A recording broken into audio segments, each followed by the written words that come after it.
six-pack Lapadat, and I got my man's Rondel Hunt. Rondell, we already started talking before we got underway, but for anybody who's been living under a rock and didn't know what you just did at USAPL Nats, because you lifted as a guest lifter, you're not American, so you're not going to become the American champion, but you lifted, Yeah. and these are official lifts. These are official lifts, and you weighed in under 120 international weight. Even though USAPL offered a 125 weight class, you said no, thank you, and you had a point to make, which I flippin' love, my man's. But let me recap this real quick, some of the numbers for everybody, and then we'll get into the nitty gritty about some of the what we're talking offline, essentially. So underneath 120, you totaled 1,045 kilos. That's 2,303 pounds. A 385 kilo squat, 848 pounds, 262.5 bench, that's 578, and a 397.5 kilo deadlift, that's 876. How good is that? People might be asking. Fifth highest drug tested all time, regardless of weight class. Third highest drug tested dots of all time, if you're a dots fan. Second highest 125 total tested or untested, while again, he weighed under 120. And the number one drug tested lifter ever over seven, or the first drug tested lifter ever over 75 kilos to total 600 dots. If you're wondering, comparison wise, ladies and gentlemen, the IPF world record in the 120s. And this is why it's important that he weighed under 120, because 125, the rest of the world doesn't follow. In 125, USAPL just started yesterday, but he weighed under 120. So there's historical comparison we could do. And the IPF world record held by none other than the 120 kilo GOAT, Dennis Cornelius himself, is 978.5. Decimated that in the world record, or sorry, the world total that won IPF Worlds by Tony Cliffe, another legend, 952.5. The USAPL Nats 125 winning total is 590.5. Gives you a bit of significance to what you achieved. It is literally above and beyond anything we've ever seen in the 120s. Fuck the 125s. It happened yesterday. Yeah. Okay. Thank God you weighed under 120 so I could say this. Thank you, sir. 120s has been around forever, and it blows out the water anything another 120 did. Let me ask you right off the hop. Did Mhm. you do to the 120s what Atwood and Perk did to the 74s? I think I think I did to the 120s what Atwood did to the 74s, not necessarily what Perkins did, because that's two guys there where it's like their top end best ever is like close. That would be like if there was another 120 that totaled, let's say, 1025 or something. Hmm. So yeah, I think me being the first across the thousand and then decimating it, I think I did what they both did. Like at first I did what Atwood did with the thousand, which was in the Arnold earlier this year. And then I think I did what Perk did with the 1045 a couple of That weeks was a ago. nice, that was a good fucking answer, by the way. I did what Atwood did earlier, and then I came back and I was Perk. Right? He switched up. But it's true. And I don't think you're getting enough recognition for what you did in the 120s. Like I don't think people, so. I don't. why do you think that is? Is it because you're a kind of a little bit in no man's land right now? Honestly, I think so. This is something that like I discuss in depth with like people in my camp, like my coach, my girlfriend, um, like my clients from the States. It's like we all kind of like wonder, like, damn, like my performance was so good. And yeah, like they're like my like diehard like followers who like hype me up all the time. Um, but just in like general public and like general like recognition for it, it's just like it's not there. And I think it might be due to the fact that, maybe I was like a guest lifter or I think it maybe like on a deeper level, it might be due to the fact that like I think the USAPL with the way it was structured is like obviously they want to market it as like an international federation, right? Um, but I think because of what the USAPL was like all these past years, when you have somebody come into nationals who isn't American and is competing as a guest lifter, it's almost like if, yeah, it was a great performance, but it's almost like if you didn't count. You know what I mean? So it's like I was almost like my own thing, and then you had USAPL nationals, and I think that's how a lot of people see it. And like Perkins was asked, like, "Oh, what are your top three performances from nationals besides your own?" And he mentioned three people who aren't me, and I was like, "Damn." Like that's it, you know what I mean? So I think that's it, maybe. I don't know because you it doesn't matter where you'd be at what you did at 120. It's absolutely colossal. It's absolutely, like, look at, I had Devin Williams on the podcast and he won the 125s, right? And Mhm. he was saying, like, he said he felt like he had an asterisk on his win because you were there and you totaled so much more. And I said, listen, with respect to yourself, Devin, you're American. You won the American title outright. Rondel is not American, so he can't dispute your title. What you Yeah, have, though, what you have is the strongest 120 we've ever seen in history, and that's official. So if you parse those out, Devin, feel like, yes, it was a legitimate win. yeah, However, people need to know you put up the biggest 120 total of all time we've ever seen, regardless. And what you did to the 120s, I think you're 100% right. It's what Atwood did to the 74s because Perk came along and we have something to compare Perk's performance to. yeah, Atwood. You, with all due respect to all the other 120s in history, we have nothing to compare what you did.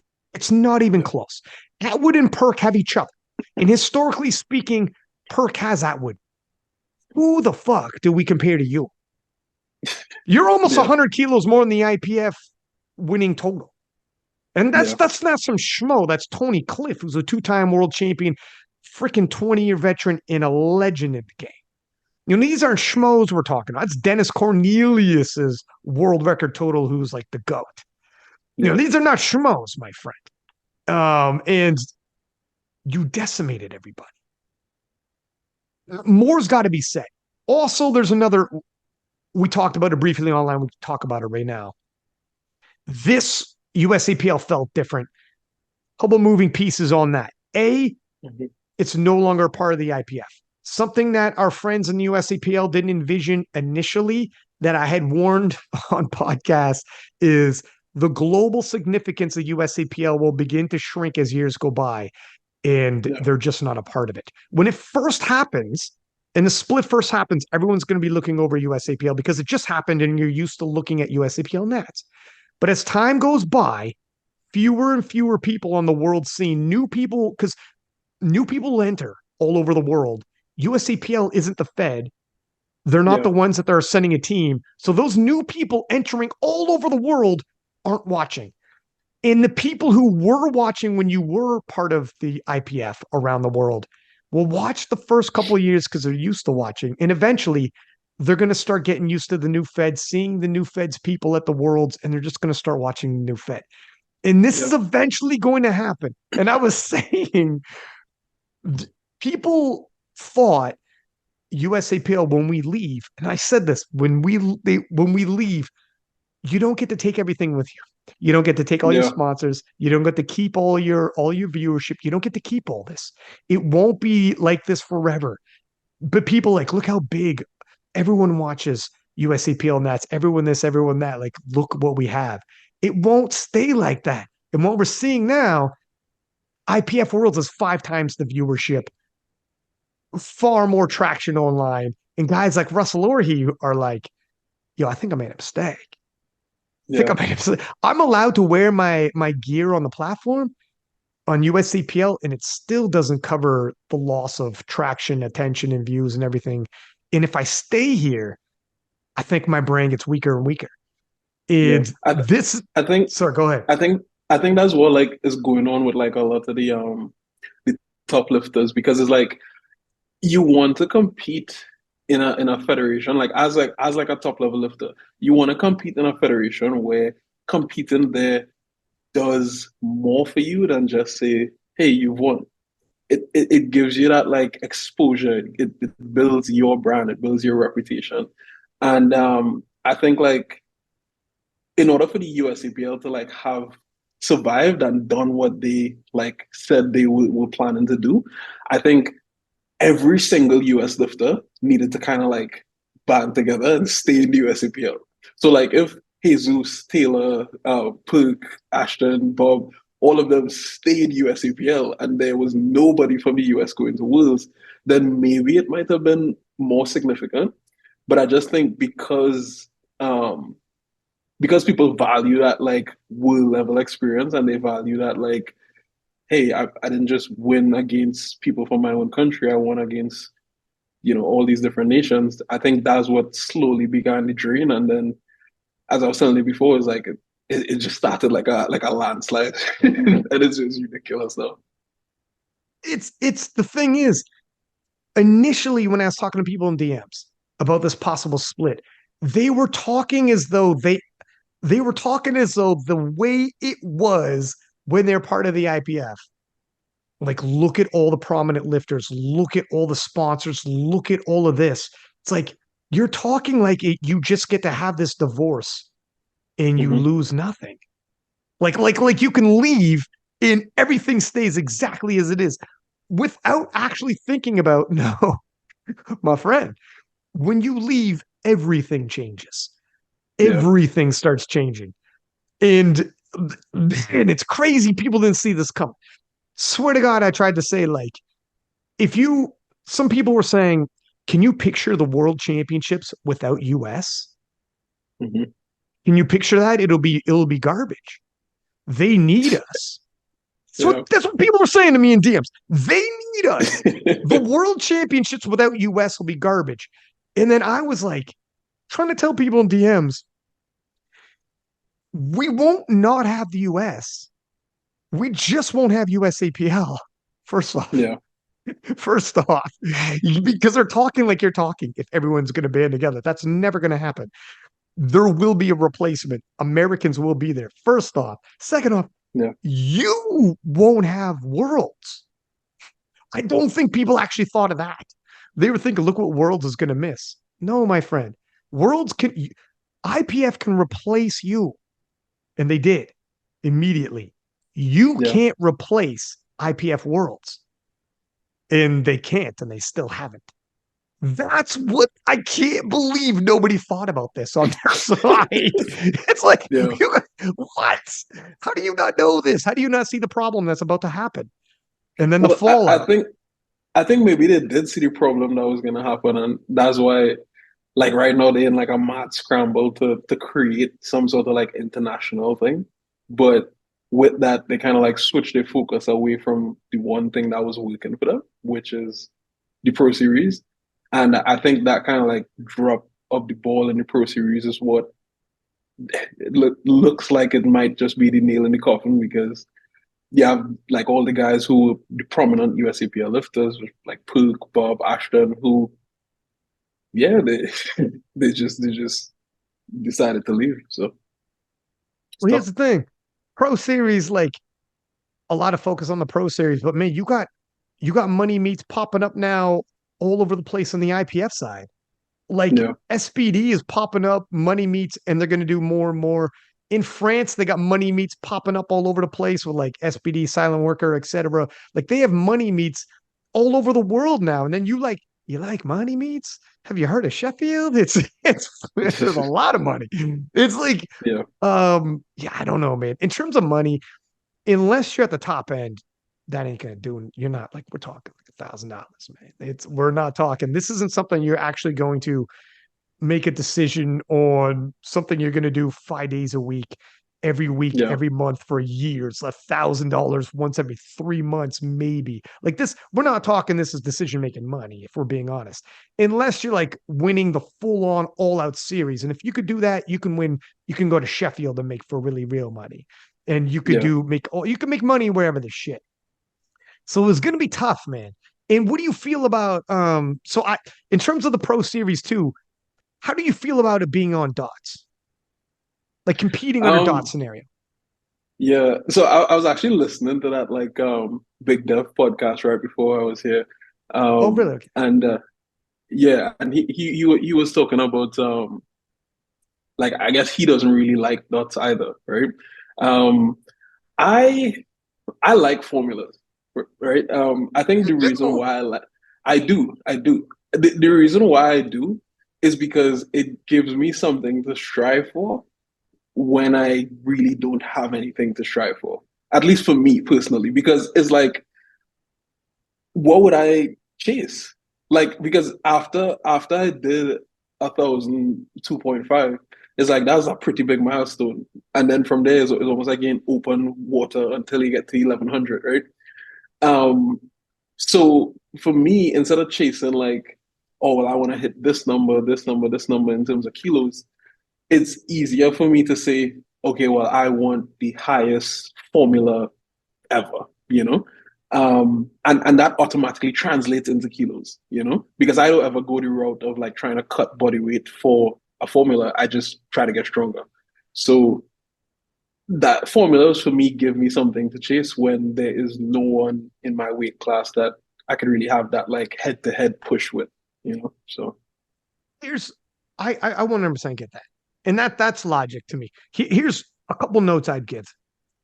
I also will back up what you said there in terms of offering some kind of historical significance, offering goals, or even footnotes on what's happening right now. Like, for instance, when Taylor Atwood won all of them with 838.5, he won every mhm. single formula. When people were deciding, like, who's the best pound for pound, one of the things Taylor could say is, all right, I destroyed everybody in my weight class by a landslide.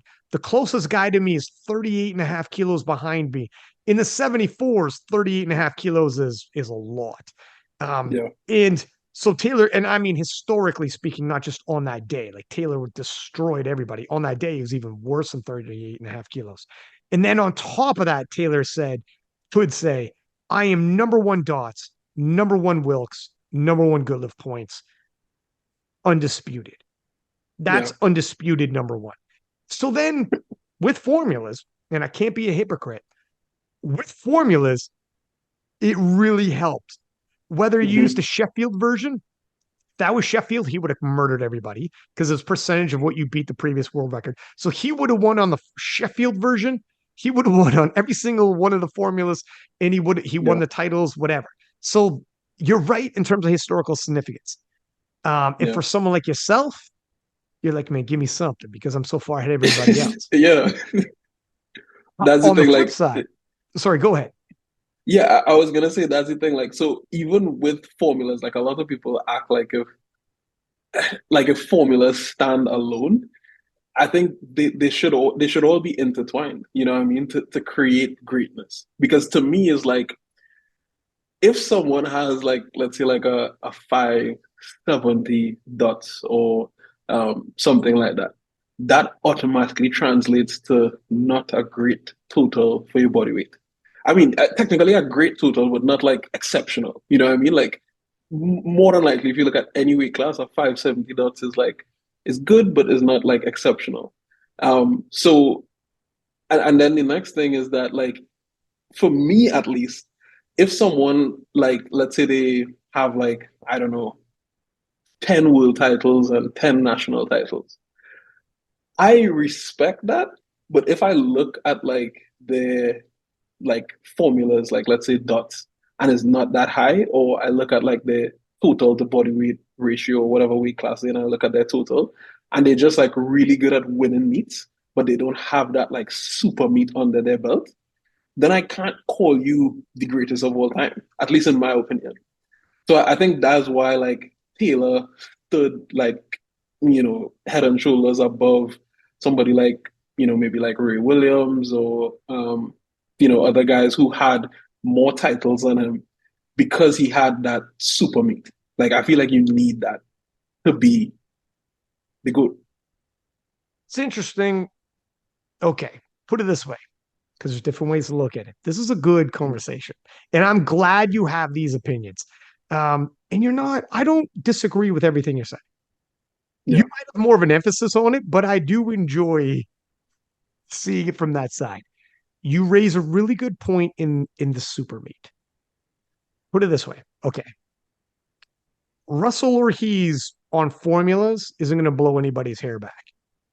Yeah. But you could also argue that for to be the best in your weight class for like 5 years in a row is very difficult in powerlifting. Very Yeah. difficult. To Hmm. have one exceptional night versus a 5 year dominance and keep showing up every year. The game levels up every year and you keep winning over and over and over and over in a heavily populated weight class like 82s and 83s is super stacked, but Yeah. he never had that one exceptional. I would still say like that's got to be greatness.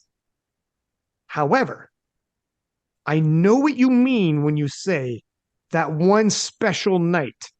It's a Hmm. romanticized, like you could be like on that day he could have beat anybody.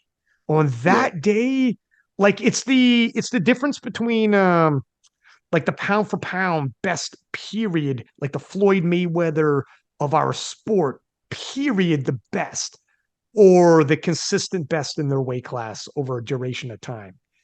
Yeah. I'm torn. I think it's both greatness. Yeah. No. So I think if you have to choose one, definitely go with the titles, the longevity, the Yeah, everything like that. But if you have someone who has that, and then you have someone who has that plus that like super meat with the there it is. thing, yeah, that's potent. That's yeah, Well, that's I think okay, there it is. We just split the difference, my friend, and we met in the middle. yeah. You're right. Well, because that's what Taylor has. Taylor Hmm. has like multiple world championships, a crazy amount of national championships, best lifter at IPF Worlds and national championships. And then on top of that, does he have that pinnacle? I'm not a basketball guy, but I know Jordan at some point put up a stupid amount of points, right? Does he Yeah, have that one pinnacle, oh my God moment? Yeah, yeah, he does. yeah. He had a I, moment I where it wanna was done. I actually want to say something about this, right? Like this is actually something that I wanted to say since the last time I was on. I think, and this might be the most controversial, like cocky thing that I would say. I think that Taylor Atwood was lucky that what happened to me for him to become like as revered as he was. Because I think I would have been right there with him in terms of like number of titles, super meet, etc. If I, from 2018, when I won Junior Worlds, I was able to compete 2019, 2021, 2022, and 2023. If I was like in the IPF and everything was hunky dory like all that time, I think I would have been the good, not Taylor. But that's just what I think. Oh, let me say something first off. That's our first soundbite of the evening. Thank you very much. You'll be getting a tag. But second off, that's not crazy, man. Look what you Yeah, just did. Look what you just did. This is by the flipping numbers. I opened up the podcast saying, did you just do what Taylor did and you did it to the 120s? You did. yeah, The only difference is exactly what you said. Taylor had behind him all of these world titles, national titles, etc. And you've had to deal with so much shit. And first, like, look at some people are listening to this podcast and they don't know all the shit. Let's briefly dive into this again. I know we do it every time you're on, but it's part of your story. You are yeah, like no pressure, but you're like the Muhammad Ali of powerlifting, for God's sake. Ali lost 4 years of his prime in the sport and came yeah, back and became the man. In 2018, you won the Junior World Championships in Calgary. And the total you put up was so big as a junior world champion. Some people, it's juniors though. You out totaled the open. Yeah. You out totaled the open. You would Yeah. have been the open world champion in the IPF. Just for anyone listening, if you want comparative, how special was Rondel as a junior? And you weren't an old junior. You were like 21 and had a couple of years left in the juniors, by the way. Yeah.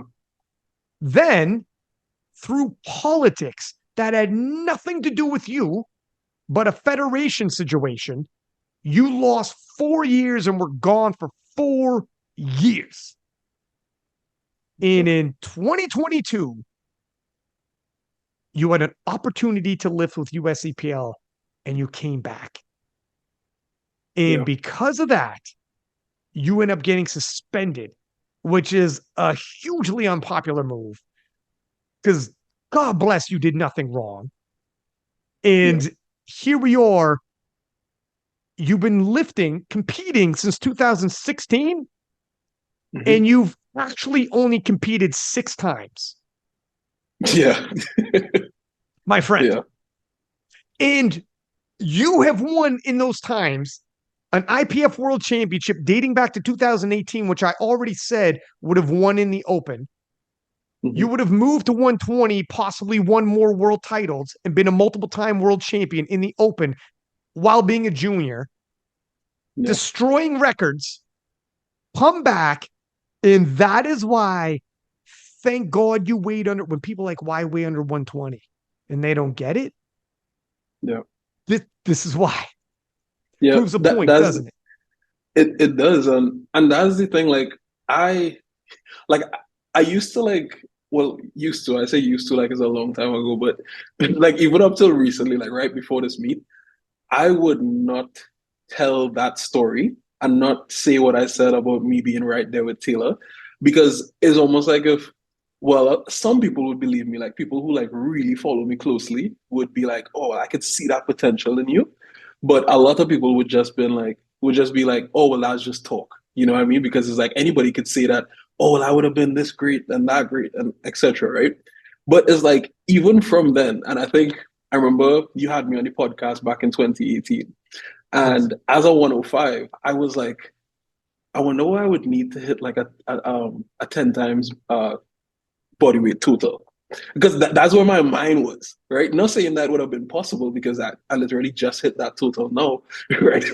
As a 120. But all I'm saying is like my mind was already there back then. Like I specifically remember like asking that like what individual lifts would comprise of like a 10x body weight total. And because I felt like I had that potential then. So it's like that's something I guess I want to be more vocal about now because it's like kind of like showed that hey, I do have that potential. And for me at least, even now, I could tell people like I'm still just getting started. Like that 10:45 was great and it was big and everything like that. But I think like depending on when I compete next, late next year, I think I could add 50 kilos to that, in my opinion. So I mean, I don't see how anyone could doubt you, man. And for perspective for people, in 2018, when we had that conversation, Brett Gibbs was the heaviest man to do 10 times total. And he was an yeah, 83. He was an 83, and he was the heaviest man to have achieved a 10 times total. You were a 105 thinking, I mean, how quickly can I get there? What are we looking at here? yeah, And I mean, yeah, frick, man. I don't know. We have a lot to unpack, but we could talk about how the fudge you lost 4 years. mm-hmm, Um, it, let's rewind it back a second though. In mm-hmm, 2018, when you won, I remember. Yeah, we had you on the podcast. I also remember you on, TV shows. You yeah, were what? You went back to Trinidad and Tobago, and mm-hmm, you were like all over the place, dude. You were like a returning hero. Like, yeah. what happened back then? So in Trinidad, like I'll say the wildest thing that happened first. In Trinidad, we have like the biggest oil and gas company here. It's called NP, kind of like BP, but NP. So National Petroleum, right? And they sponsored me. So I was like, so My I was man. getting, yeah, I was getting like a monthly like salary, and I was showing up to like schools in Trinidad and giving talks and things. So it was like for real. Like I was like maybe not like a Olympic national hero, not on that level, but I was like a well-known sports person in Trinidad where I would get recognized. And even now I get recognized, but that's more so because of like Instagram. But um back then, like even with like 7,000 followers, people knew me as like the strong guy, like the strongest man.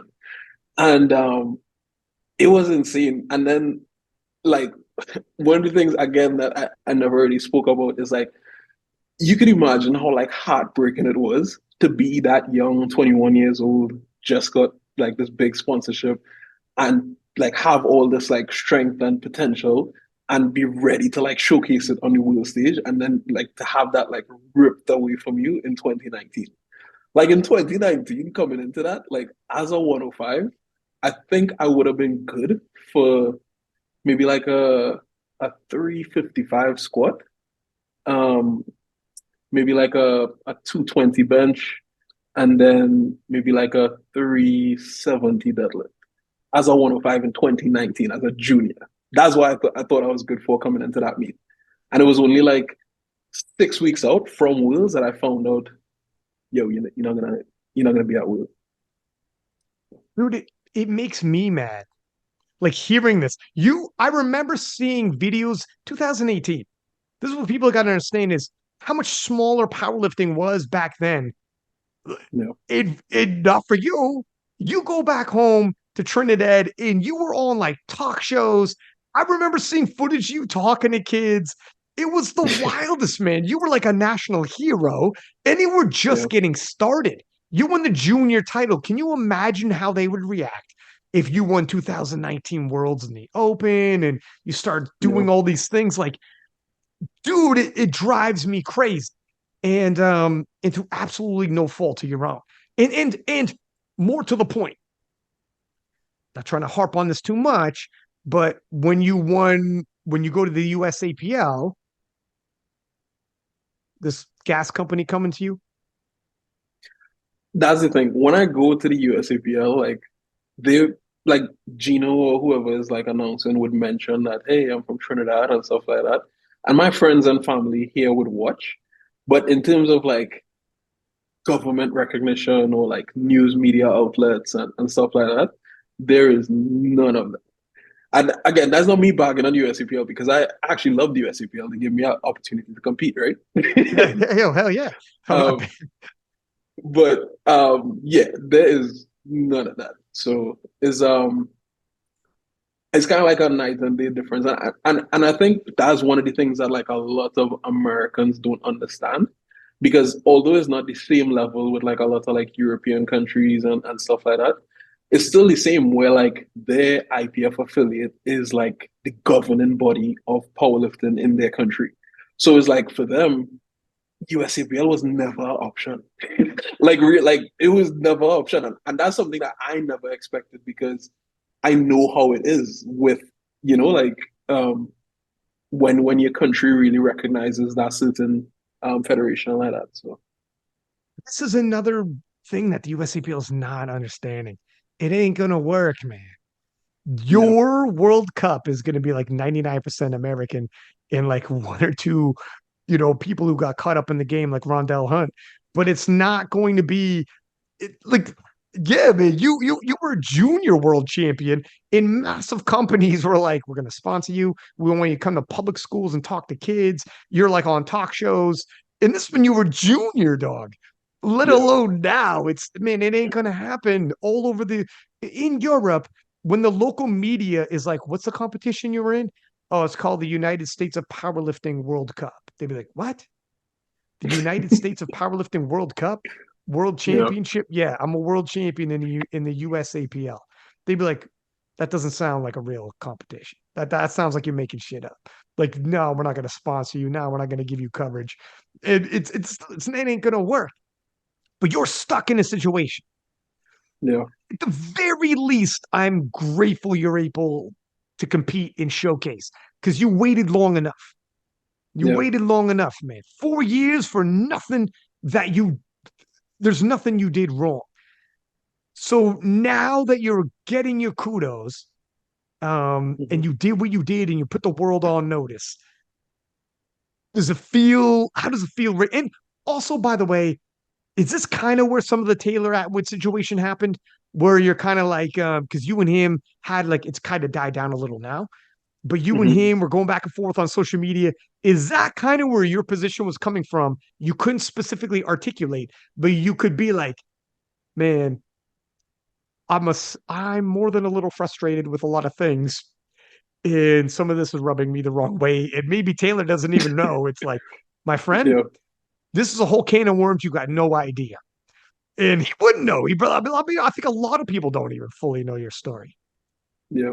I think maybe it was like a little bit of that, but I think what it mostly stemmed from was the fact that like I think Taylor kind of like lumped me in with like everybody in the past who like kind of stepped to him. You know what I mean? Like, so it was a situation where like I was just genuinely expressing how I felt. Like, hey Taylor, I believe that I'm as good of a lifter as you. Right? That's just how I felt. Like, if I come to Sheffield, you're not gonna like walk over me. Even at 100% health or whatever, you're not gonna walk over me. It will be close. And that's how I felt. And I felt that was like factual. And he like took that as disrespect, where it's like, oh no, you just another like person chirping or whatever. I'm just like, damn, bro. Like, and what hurt really most is that me and Taylor both won our first world championships in 2018. So he won the Open for the first time then, Ooh, that's and true. I won the junior with a total. I would have won the Open, and I just felt like in that moment, I think that was like late last year when we were discussing it. I was like, well, damn, like if I had the opportunity to do what you did, which was compete each year, I feel like we would have been right there. You know what I mean? So that's what was like hurting me in a situation, which is what had me like addressing it consistently because like I just genuinely felt like I'm as good as you know. So I think that was it. And I've said this a million times on the podcast, but I always think any of you guys at the top end should be able to put out your chest and say what you want to say. And a lot of people are like, you can only talk if you've already proven. You can only talk after you've proven. And I've said this before. I think if you're on the way up, that's the time to start talking because you could get hype Yeah, behind you even before. And you had already proven in 2018, by the way. So I'm not talking about you, but period, though.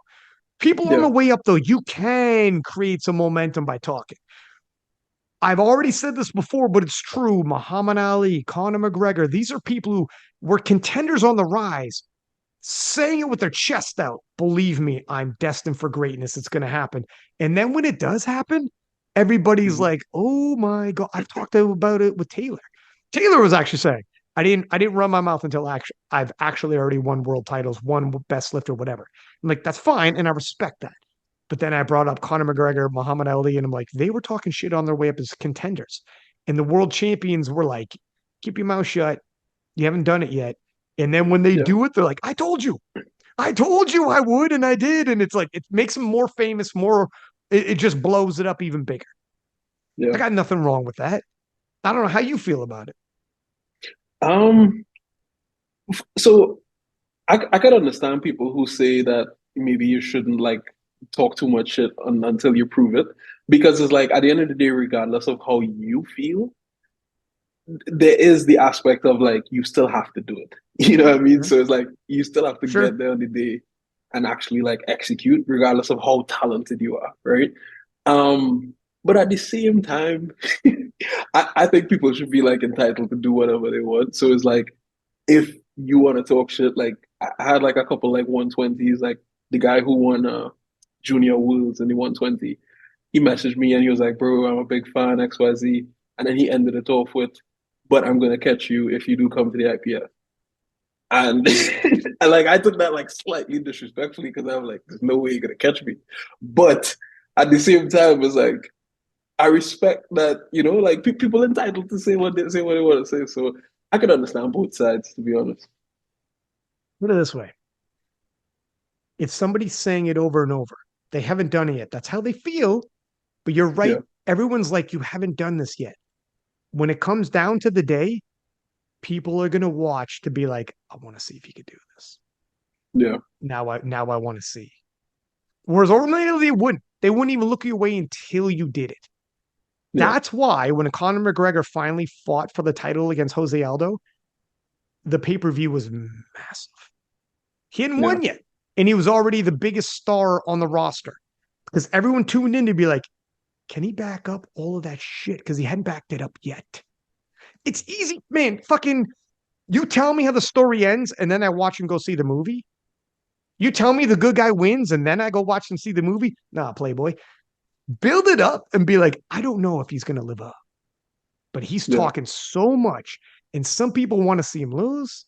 Some people want to believe that he could do it, but I don't know what's about to happen. But the hype on this guy and inner belief has me wondering, does he know something I don't? Watch this. Just watch. Yeah. It Yeah. Yeah. works, man. It works. People who say that don't talk until you can back it up. I love Taylor. He's my boy, but we disagree on that. I think Yeah. Russ said that too. Don't say until you back, unless you already did it.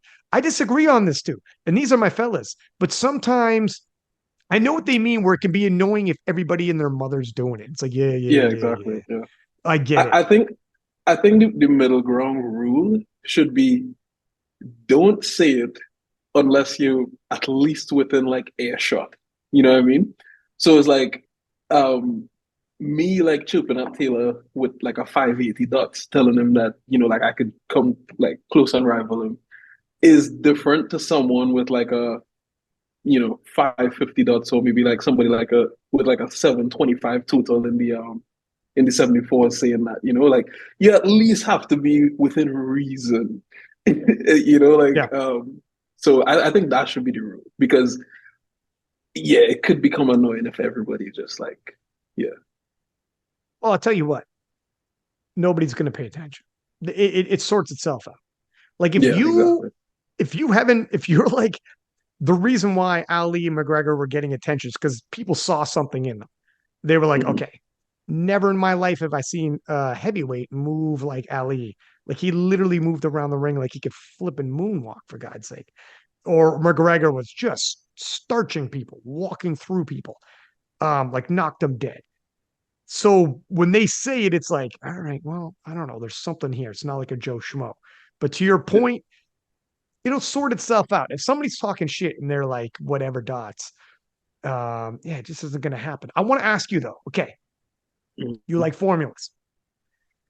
Let's double back in a second about the 4 years and what the fuck happened there, and we'll talk about the future as well. Yeah. But while we're on the subject of formulas, how do you feel about USAPL talking about making their own formula? I think I feel the same way that everyone who isn't the USAPL feels about it, which is that is the most like it's such a bad idea. Like it's such a bad idea. Um, I think I think DOTS is the most refined formula. Like when you really look at it across weight classes, you look at it across like, certain performances. Yes, there are like small biases, but it's not anything crazy like Wilkes used to be where Ray Williams or Sergey Fedoshenko would win worlds every year in terms of champion of champions, right? Right. That was bad. But I think DOTS is, good enough. Creating a new formula, it's just gonna like further separate the USAPL from the world. And I think you mentioned that actually in the podcast with Big Dev, where it's just like yeah, it's you need things to be like comparable and easily understandable by a viewer in order for them to be able to digest the product.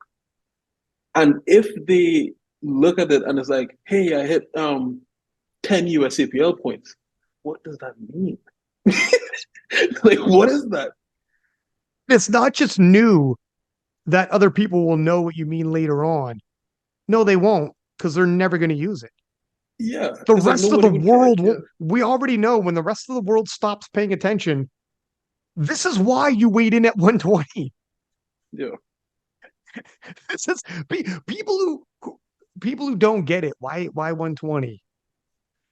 Because Rondell wants to be relevant and remain Yeah. relevant. And he got that taken from him, but he has a way of being relevant to the rest of the world. If you Yeah. weighed 125, we can't compare you to the rest of history, to the rest of the world. You get it. And you're like, Yeah. no, no, no, no. Listen, I got to do everything I can. I got so Yeah. much taken away from me. I can't go for titles. I can't even win the USAPL national. I can't do this. And by the time the World Cup rolls around, everybody's going to be gone. You're like, all right. So let's be honest. So you're like, one thing you can't take from me, I'm going to weigh in at 120. I Yeah. loved that you did that. Yeah. And when people are like, why did he do it? I'm like, what are you not getting? It's the same reason Yeah. why USAPL formula is not going to work or why changing the weight classes was a bad idea. These are all ideas that are going to murder their own viewership and kill their own, like put them on an island. And the rest of the world's like, okay, another reason not to care. Are Yeah. you gonna make your pro series based off this formula? Because no one will even know how the pro series is won anymore. Then they'll be like, I don't even know. I don't know. Is the pro series champion good? I can't tell because they're winning off of a Yeah. formula that nobody knows. It's like this is a Yeah. terrible idea. What are you doing? I I don't know. I feel like the USAPL has like consistently made the opposite decision to what everybody else was thinking they would do. Like every single time, some people thought like this decision is such a no-brainer and it would be so good for the federation. They just like, all right, cool, we're just gonna do the opposite of that. So I don't know at this point. Like I know we were talking about this beforehand, but like I almost like I'm such a tough position right now because it's like I don't want to be that like really strong, really elite lifter who competes by himself in a federation that is not even in his country. So it's like I'm Trinidadian and all the Americans are Nightmare. Atwoods. And It's a I'm fucking nightmare. in America. It's like that's tough. That's tough. So I don't know. You were like, first off, you handle this amazingly, but yeah, man, you're probably like, how the fudge did this happen? And what did I do so wrong? What did I do wrong that I'm here? You might be the most gifted lifter in the world. Yeah.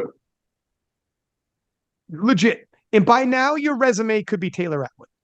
The only solace I would give you, the only solace I would give you, my friend, you're 28. You're still 28? I'm 27 actually. 27. You're 27. Yeah. The only solace I would give you, legitimately, you could from here until, and heavyweights last, you keep it pushing like Taylor's in his mid 30s now. And now think like the injuries are starting to mount or whatever. You could still now, even now, still create a legacy and a resume nobody could fuck with. You know that. Yeah. It ain't Yeah. over. And then when you tell your story, you could legitimately be the Muhammad Ali of powerlifting and be like, let me talk to you. Because people now are like, Ali's the greatest, he's the greatest, he's the greatest. And then people like, even to this day, and Ali's been dead for almost a decade. Even to this day, people are like, do you realize he missed 4 years of his prime? And do you Yeah. understand what he might have done if he had those years? That makes him even greater. And people give it to him because he proved it before and after. You do have this. You have time on your side, thank God. So what do we do here? What do we do? So I was actually talking to Bob about this because obviously Bob like he's already made the decision. He's switching with Ashton and his crew. Um so okay, my decision is gonna be influenced by one thing. Because in the time period that I will be serving my suspension, which would be from the date of nationals 1 year past that, right? The only meet that I would do in that time, even if I was planning to stick USAPL for the rest of my life, the only meet that I would do is the Arnold, right? which is in like March or something like that. So my decision is probably going to be heavily based on like what the Arnold is looking like in terms of what is the cash prize, who's competing, etc. That's it. So if they don't put together like a package that is worth it and nobody's going to be there, then I might as well serve the suspension because I was only going to do that one meet, you know? So yeah, Dog, I don't know what the Arnold's going to look like this year. There's a lot of people leaving. There's a lot of yeah. people leaving Playboy. I don't know. I I, don't I, know, I, man. look, I look through my Instagram stories, right? And people who you would never expect, all of a sudden they have a poll in their story, USAPL, IPF. I'm like, bro, what are you doing? Oh, they're gone. They're gone, man. Yeah, It is. It'll rattle you. Some names I'm getting told are like, yeah, they want to come. I'm like, damn, this is an exodus. Like, this is an exodus, man. This is yeah, crazy. PA better like be ready for their Nats to. I don't know. They better be ready. Obviously, they'll be ready because people will have to do at least one PA meet beforehand, so they'll like yeah. see them coming, right? They'll see them coming. But yeah, here's the thing. Like, so with the Arnold, is Mhm. it is it um is it like the cash? How big could the cash prize possibly be? How big was the cash So, prize last year? well, this year it was twelve This thousand year's. five hundred, and I know that they were like looking at like substantially bumping it.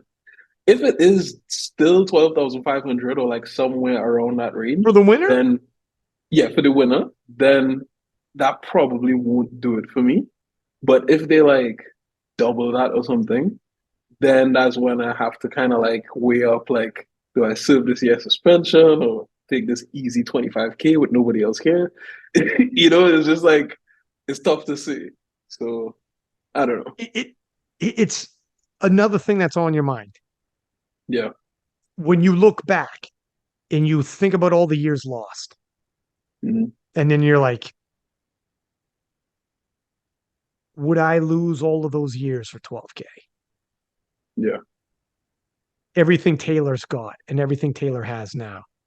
He's got a normal day job. I mean, you already know the sponsorships you could have. You win a world title, you go back home with a world title and be going to Sheffield, see what happens back home then. Yeah. And all the companies and powerlifting's way bigger now. We're talking like Yeah. 500,000 people will watch Sheffield, whatever. You go back home and you're like, I just won the world championships. It's all over Eurosport. You're that guy, and you're going to Mhm. Sheffield. I don't know what if Trinidad lost its mind in 2018 because you won Junior Worlds. I don't know what they're going to do, but I don't think 12K. I don't think you're going to be like you're going to buy. I don't think 12K Playboy. I think yesterday's price ain't today's price. Like Fat Yeah. Joe says, you know what I mean? I don't know. It's tough. It's Yeah. tough, and Well, I was gonna say one of the biggest things, like, it's just also like giving up another year because it's like it has been 4 years to make it five. It's just so tough. Like with the whole like Article 14 thing, like if they drop Article 14, then like I'm in there like tomorrow. You know what I mean? Like they drop it tonight, signing up like tomorrow morning. But it's like I guess the likelihood of that is like so slim. So that's something that maybe I won't like hold out for. But um I don't know, just like the thought of like going back into that phase that I was in before where I'm just like waiting a year and not doing anything except like training is it's tough because in that time I have to watch all those guys from the states compete at Worlds and do their thing and well, I, put it this way. Put it this way. If you were to stay USAPL, you wouldn't be losing a year. You'd only be losing one competition. You said Arnold. yeah, true. So you'd only be missing one. Come back. I don't know. I don't know. Yeah. You miss. Put it this way too. Mm, You miss one competition. You're no longer, never do you have to think about being a guest lifter in somebody's guest or any Yeah. kind of shit like that. You, So from that, here on out, yeah, you miss one Arnold. And from there on out, your story of becoming Taylor Atwood begins. Now yeah, we write our story where now I build my legacy. yeah. And it becomes when I'm 35, when I'm Taylor Atwood's age, I'm gonna have 7 world titles. I'm gonna have 6 Sheffields. And you know what I'm saying? And you'll have all those bags and all Yeah, those, and then you'll be like, for one Arnold. And I get it, man, because you paid your dues. Here's yeah. something else. Dog, there's got to be the you may not like do the Arnold, but that don't mean you can't do some kind of exhibition lifting, hit an SBD day with some freaking officials looking at it and whatever. It's not going to end up on open powerlifting. It's not going to end up, but people will know.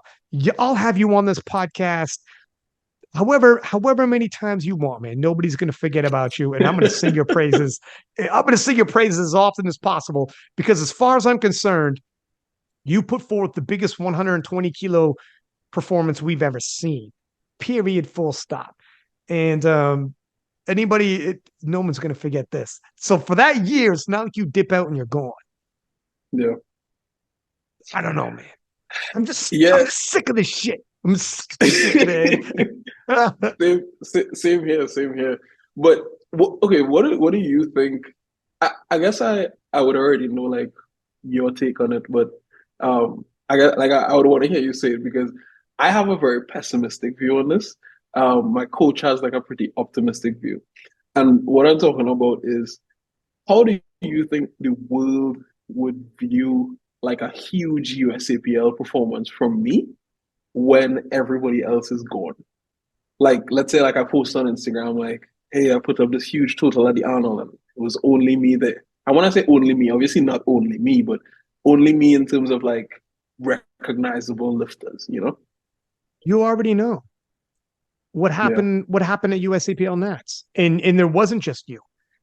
Like there was still like most of the stars, a lot of the stars still there. Like I mean, fuck, I don't know, maybe not. Like Russ was gone. I mean, you already know what the vibe was. yeah, And do you feel like you got the recognition you deserved? You not already the know. slightest. You Yeah, already know. It already happened. Brother, if that didn't happen in USAPL Nats, but you did what you did at IPF Worlds in Malta, did you see how much Malta got, the views it got? Did you and see so how many reposts and how many the attention? What do you think would have happened if that happened in Malta instead? yeah. We'd still be talking about it. We'd still be talking about it. You'd be all over Yeah, Eurosport, millions of people to watch a Eurosport. What do you think would happen right now in Trinidad? Right now, you wouldn't be you. It'd be difficult to get you because you'd be booked talking to high schools. All right, you'd be in corporates. I'd be talking yeah, to your agent, and it would took me 3 weeks to get you on, but you would have done it. You're my boy. You remember me. You wouldn't forget about me. But it would have been tough. I would have went through 3 different agents. I don't know, man. You already know. You already know. yeah. It's tough. It's tough. Or it happens at Worlds, and then it happens at Sheffield. What happened to Jesus when he did that at Sheffield? So that was one of the biggest things I was looking at as well is I remember after Sheffield, Keiko and Jesus, their followings, like it was unreal. What Keiko happened? doesn't Like, even post. Keiko hardly like he posts, but hardly posts. yeah, Look at Jesus. Dude, yeah, I listened to MMA podcasts. They talked about Jesus Oliveira at Sheffield. Did you hear about that guy? yeah, Dude, you know what USAPL can give you. That should be you, though. That yeah. can be you. That can be you. That can be you. How did I know that this podcast would turn into reasons I should go to the IPF? What? Oh, No God. way. Oh. But I don't know, man. I mean, the truth is though, like I'm saying things you already know though, in terms of like, how Yeah, do you yeah, think it would yeah, be yeah, if I did that at Arnold's after everyone already left? You kind of got a preview. It'd be more of the same. It'd be the same. It'd be the yeah, maybe a little less actually because USAPL Nats is much bigger than Arnold, and there would be a lot less of like everyone's gone. I yeah, don't know who's going to watch the Arnold dog. If it's just you, I might just catch your Instagram clips, and I'm not going to lose my Saturday afternoon for it. yeah. I feel Dog, you. you just So, just tag me if you want. Throw a collab, I'll take it. yeah, And we're good, man. And then we'll have you on the podcast. We'll talk about it. yeah. But And that's the thing. Like, if I make the decision to do the Arnold, then I basically kind of like almost like end everything. Like, because at this point, I could still make it to like the World Games and I could do everything in 2025, right? I could still do that. If I do the Arnold, that's done. You know what I mean? Because Trinidad's nationals is in like November to January in that period. So I can still make it now. But yeah, so it's a decision I need to make like ASAP. But I think I'm being forced, to be honest, by like all these USAPL lifters leaving. So I don't know. well, here like there's going to be several World Games too. You're young enough for it Yeah. as well. You're young enough. You got time, which is good. The fact that 2018 you're 21 is Hmm. perfect for you. Like you got the ball rolling quick. You made your impression quick. Um, and it sucks you had that 4 years, but it didn't happen. You didn't find powerlifting late in the game and didn't Yeah. get the hit your peak late in the game. And you know what? No lie, I am glad you came back, even if you missed the Arnold and if you end up losing the year, which is one Arnold, and you're back at it. I'm still glad you did what you did to tell everybody so you could talk your shit and be like, now you know. Yeah. Now you know. I was always him. I was always him. Yeah. So when I was saying it and you were like, well, he hasn't done it, it was because I couldn't, not because not physically couldn't, but I politically couldn't. Can we talk about this Yeah. for a second? How the people listening to this will be like, how did this happen? Yeah. People listening to this will be like, how the fudge did this man lose 4 years politically? Mhm. Because we keep saying politically, but they don't know. Yeah. What happened, sir? All right. So basically, Oh, 2018 was fine. I got nominated like anybody else from any other country would. And then after I did Worlds in 2018, there was an election. I actually think it was before, but it wasn't official until like after or whatever. And that election was contested between the newly elected people and the people who were there beforehand. And they were kind of both saying, hey, we are the TTPF. We are the executive of the TTPF. So it was a situation where you kind of didn't know what was going on. And basically, the IPF kind of didn't know what was going on, although, maybe they were leaning more towards one side. And they just said, all right, cool, while this is being sorted out, because it actually escalated to like a court matter. Um, while it's being sorted out, Trinidad is on hold. We're not going to accept nominations. We're not going to do anything, right? And that decision was made basically, as I said, like with me being 2 months out from Worlds, when nominations were supposed to go in 2019. So that's what happened. That carried on throughout 2019. Obviously, 2020 was COVID, so basically everything was like on hold. So there was no progress with the matter. 2021 it was still an issue, and then 2022 for most of the year was still an issue. Now, where my ban came into place is in 2022. So with it being an issue for so long before that, and with us constantly hearing things like, oh, well, it's being sorted out and it's almost thing and everything like that, and no actual progress being made or no like word from the IPF.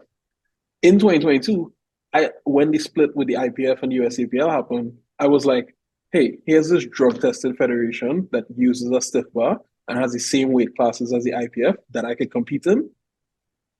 I'm gonna compete. So I, like I have all this talent. I train consistently. I just haven't competed since 2018. I need to compete, right? 4 And years. yeah, and it was at the point where like I coached Jamal Brown, right? And I was coaching him even at this point, and he was like, "Bro, you're a glorified gym lifter, You were right?" like, oh shit, that must have hurt. Yeah, that hit because I was like, I thought I was him, but then he literally said the truth, and it hurt. So I was like, I need to get into a meet, right? And then I did my USAPL meet in Texas, and then 2 weeks, I kid you not, 2 weeks after I did my meet, the IPF said, "Hey guys, we recognize the Trinidad Federation, everything's sorted out." So I was like, I immediately emailed both the IPF and the TCPF, and I was like, "Hey guys, well, I didn't know that this would happen, so I did this meet. Could I possibly be forgiven for this?" And then it took them a while, deliberated back and forth, and then they were like, "No," and yeah, I was that. So that's Dude, why I was suspended right now. God. It's the crate. You first off, you're gonna have to write a book at some point, and it's gonna Yeah, probably be a lot spicier when you do your tell-all. yeah, But but to write that book, you know you got to do.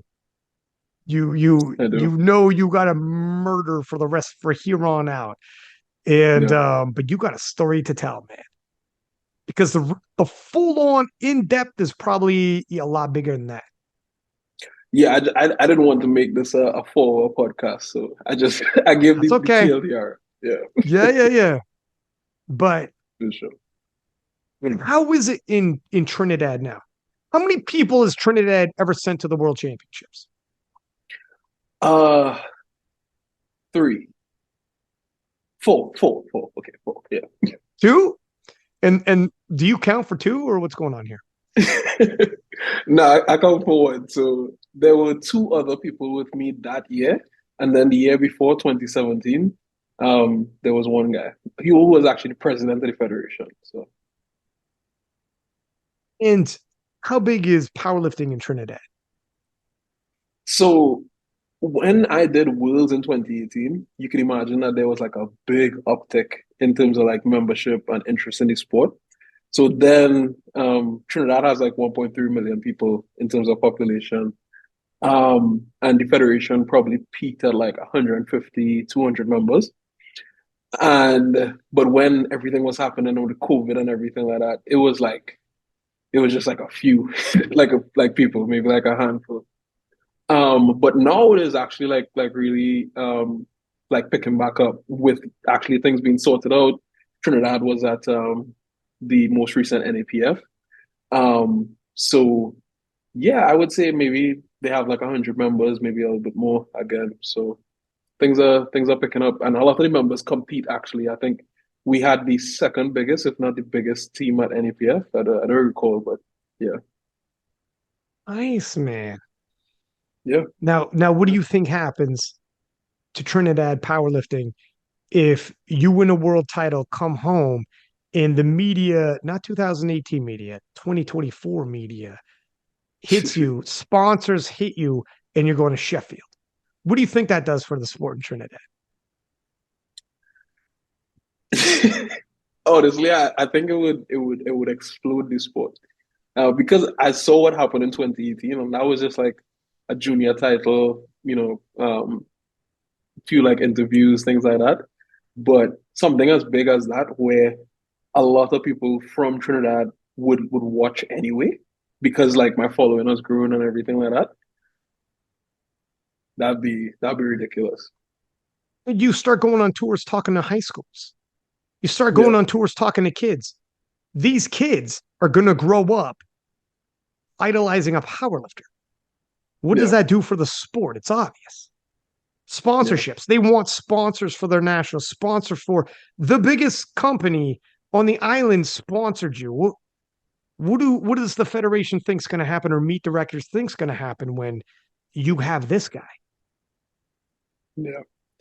Oh, this is It'll, no it'll, brainer. it'll, it'll- yeah, it'll be insane to be honest. And like even um with just like global support and like eyes on like Trinidad nationals. I'm not saying like we have like 10K viewers, but I'm sure like a couple hundred people would tune in to like, see me compete. And then like I'm sponsored by SPD, different things like that. So it would do a lot of good, I think, for Trinidad and the other athletes as well, because we have some good talent in Trinidad. I genuinely think like per capita, Trinidad is one of the most talented sporting nations because we have like junior 120 lifters who pull like close to 800, Oh, um, damn. stuff like that. Like some good lifters. So I just think, it just needs that like juice. So Dog, look, we've seen what some nations can do. Like Jamaica's got like maybe 4 million. They turned on for track and mhm. they murder track. Like you like a Yeah, small if a nation they might have a smaller population, but if a nation decides this is the sport we focus on, you can make a big impact. yeah, But what we see is what Brett Gibbs did to New Zealand and what we see often, it takes a spark and it takes you already proven the amount of eyeballs you can bring powerlifting in front of the youth of Trinidad by talking, bring in money with sponsors, what you could do. And that's way back in 2018 before we had any of the things we have now, like major television, like Eurosport, Sheffield, and our streams are huge. The social media all over is so much bigger. How are the people in Trinidad in terms of the federations, etc.? Are they behind you? Are they supportive? Do they see potential in this? Or are you viewed as a threat because you're too big? Because some yeah, people, here's something that I've seen. You get a few old heads that sometimes they lean in and see potential and be like, we this could be big for all of us. And then yeah, some people feel threatened and it goes the other way. And I've seen burgeoning nations from around the world, different scenarios play out. And yeah. I don't know, you could, you don't have to go to certain places if you don't want to. I don't know the Mhm. situation. Yeah, so I think there are like a lot of the members of the federation like do really support me and like want to see me do well. So it's like even though I was competing in the USAPL, like a lot of them like messaged me and reshared my posts and stuff like that. And like I really appreciated that. But there are some like older heads who think that I maybe think that I'm bigger than the sport in Trinidad. So they think that like, I think that I maybe don't need them or like, like I want all the attention for myself, and stuff like that, which, is really not the case. Like for me is a lot, to like go around. And I think that me doing well would only like shine more light on the federation and everybody else. So, um, yeah, there is a lot of support, but there also are like individuals who maybe don't know me as well and think, I might be different to how I am. So Here's the problem. That's going to stem from like insecurity on their end. Hopefully they could get past that. And sometimes people can. Initially they feel a certain way. And then as time passes, they're like, we can work with this. yeah, Some people will look at you and be like, this guy thinks he's special. This guy thinks, let me tell you the God's honest truth right now. You are special. yeah, And people like, he thinks he should be treated differently. He should in a way that can benefit everybody. It's a win-win. yeah, He is special. He's the greatest powerlifter of the 120s I've ever seen. He's the best powerlifter Trinidad's got, and it's this number two is not even close. Let yeah, your ego deal with that. Whoever can't deal with it, that's a fact. And when you get past that, you realize he's also yours. He's from Trinidad. Have some yeah, pride. Rally around him and be like, yeah, he's special. It's all of this. He gets all this attention. And he's also one of you guys. yeah, Work with him. You know, it's crazy, man. It's crazy how like I don't get it. Some people feel threatened by exceptionalism if it's not them or they can't control it the way they want to control it or whatever. Yeah, Sometimes he's got to be like, nah, man, we got lucky. We're a small ass island. And for the longest time before he came around, this is the way it was. And then this guy comes. And we might have potentially, when all said and done, the greatest powerlifter ever playing yeah, through our island. And there'll be before him, and there'll be after him. And after him, it'll never be the same. You want to put on roadblocks to keep the way things always were? Come on, man. Don't do it. Don't do it. yeah. Don't do They it, they man. they listen to these podcasts as well, so that's a good message. Like I mean, I know for a fact that they listen because we discussed that already. So here's the thing, man. Like you, in the thing is like, I get it. And but the way some people feel initially, people can change their mind on things. People hmm can let things marinate and see potential and be like, nah, wait, we could do more. You're stronger together, man. You're yeah, stronger together, and you could work together and do so much for the sport. It's crazy. yeah, And what would happen with Trinidad being represented at Worlds with a guy like you? You know, if you win best lifter, you go to the Sheffield. What can happen? And then you come back home and all the sponsorships and attention, they just got to be able to deal with that. Be like, yes, he's going to get far more attention than everyone else. It's a meritocracy. He'll have earned it though. That's okay. yeah, Let kids be like, I can be a star. Yeah, he's a star. It's okay. It's all right. yeah. It's all right, man. It's tough. That It's tough, that man. I that's the get it. thing. Like because even though I might get the attention, it's like if someone wants to get into powerlifting or get coaching or anything like that, they would go to the federation. They would go to different coaches. They would do, all these different things. So it's like I think one of the things that plagues Trinidad is we have like factions, like we have different teams and that kind of like creates a friction. But I don't know. It's a good message you're giving, so hopefully they listen. This way. Let's put it this way. Let's say you go the IPF route and you guys are Mhm. going to be working together. What are some of the things you would like to do? If you were like, look, I'm going the IPF route. I'm bypassing Arnold. I'm going to do this. What are some of the things you envision? Some things you would like to do for Me powerlifting in personally, Trinidad for yourself, but also powerlifting in Trinidad. If they're listening, to be like, yeah, this is some ways I envision I can impact powerlifting in Trinidad. yeah. I think one of the things after Worlds in 2018, like I gave like a couple of seminars. So we had like schools where we were trying to like start up like powerlifting clubs. And because like a lot of the kids had like known me from, all the media and everything like that, um, that was like really like powerful and impactful for them. And like even to this day, like some of them still powerlift, which is insane. Because it was something that we never really like followed through on. So for them to just like get that one exposure and then just like, still be at it is crazy. So just things like that, like, what I mean? And just like I like Trinidad. Like I don't hate Trinidad. So I would love to make myself available to grow the sport because it's like my country and powerlifting is two things that I care about, you know what I mean? So yeah, just making myself available kind of like in any way. Being at meets out like to referee, like to, MC, all these different things, just being there is yeah.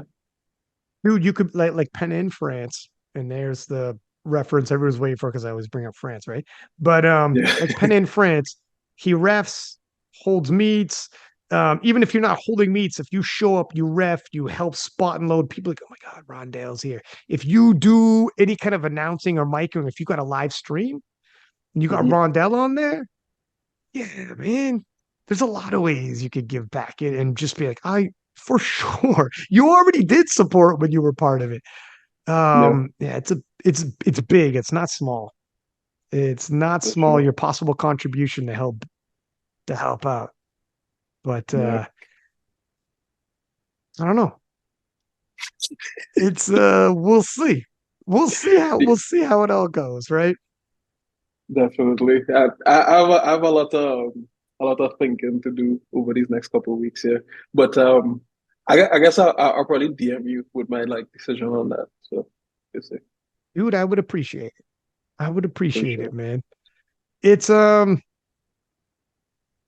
I guess it's difficult because for a lot of people, especially in powerlifting, when I have them on the podcast, it's so cut and dry and easy. Like I tell them, Yeah. like, what's your path? What's your goals? What's your path? In 10 years, when you look back, what do you want to have accomplished? Hmm. And for them, it's like easy. They could just be Yeah. like, I'm a 5-time world champion by then. I'll have done this, I'll have done that. And then for you, it's like nothing's ever been easy. Yeah. No. It really Nothing's ever hasn't. been easy. Like the last thing that I thought would happen, like when I initially came to the USAPL, the last thing that I thought would happen is me being stranded in the USAPL. Like that was inconceivable to me. So it's like, Well, what are the chances? you're like, damn. You know? Yeah. So Yeah. Do people understand your story, do you think? Is this a common knowledge story, or do people not know and they're like, what is he doing over there? What's going on? I think because a lot of the story happened when I wasn't like as much in the limelight as like a mainstream powerlifter. A lot of people always ask simple questions that aren't simple, you know? So they're just like, oh well, when are you going to the IPF? You know? It's like, well, I can't just give an answer to that. Or they might ask, like, how come you're not at Sheffield this year? Well, so it's so many like people who just don't know, you know. I don't know. Yeah, Yeah, it's got to be tough watching from the sidelines. yeah, for sure. At least you're back in it a little bit. At least you're back in it. Yeah, You more than a little bit. Let me take that back. More than a little bit. yeah, I'm leaning heavy on this is why is maybe you can explain in your own words. This is why you weighed under 120. yeah, exactly. But it's really for that like I total 1045 at 119.54. I rather that than to have weighed in at like 121 and have totaled like 1090. Because I want people to know that like I can do it below 120, that I am like, the best. Like I talk to a lot of guys from like the UK, like the Salvador boys and stuff like that, Indy and Tony Cliffe and stuff. And it's like those are the guys that I like compare myself to. So it's like it's only right for me to do something that is directly comparable as opposed to something that is like, yeah, well, maybe, if he lost 2 kilos, he would maybe lose 10 keys on his total. It's like, nah, I weighed in at what you would weigh in at, and this is what I did, type thing. So, yeah, And when they look back in the history books too, whatever filter they use for open powerlifting, whatever, you won't be filtered out. Not this time. exactly. That means a lot. Yeah, For a guy who's been filtered out for 4 years, he won't filter that out. yeah. For some people, they wouldn't get it. And what did you think about Perkins not weighing in under 74? That was tragic to me. Like, I know that they like don't care, and I guess in the grand scheme of things, maybe it won't be important, like because he's young and he has so many years ahead of him. So maybe he'll put up a better total at a lighter body weight, like actually below 74. So maybe it won't matter, and maybe this particular total is just, him just announcing like, hey, I'm here and I'm better, you know.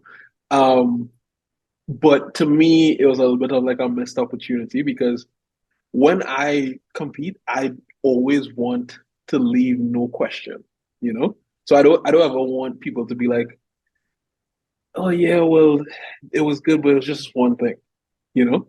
And I think with Perkins' performance is like, yes, he beat it and he had so much in the tank on the day, etc. But it's like, that 0.25 kg is like and to me is not an issue because I could clearly see that, he even if he weighed in less, he would have probably totally the same thing, but I just do like to let people talk. That's my thing. So Just I don't, yeah, 100% agree in terms of if he win at 74 for sure, he would have done the yeah, same thing.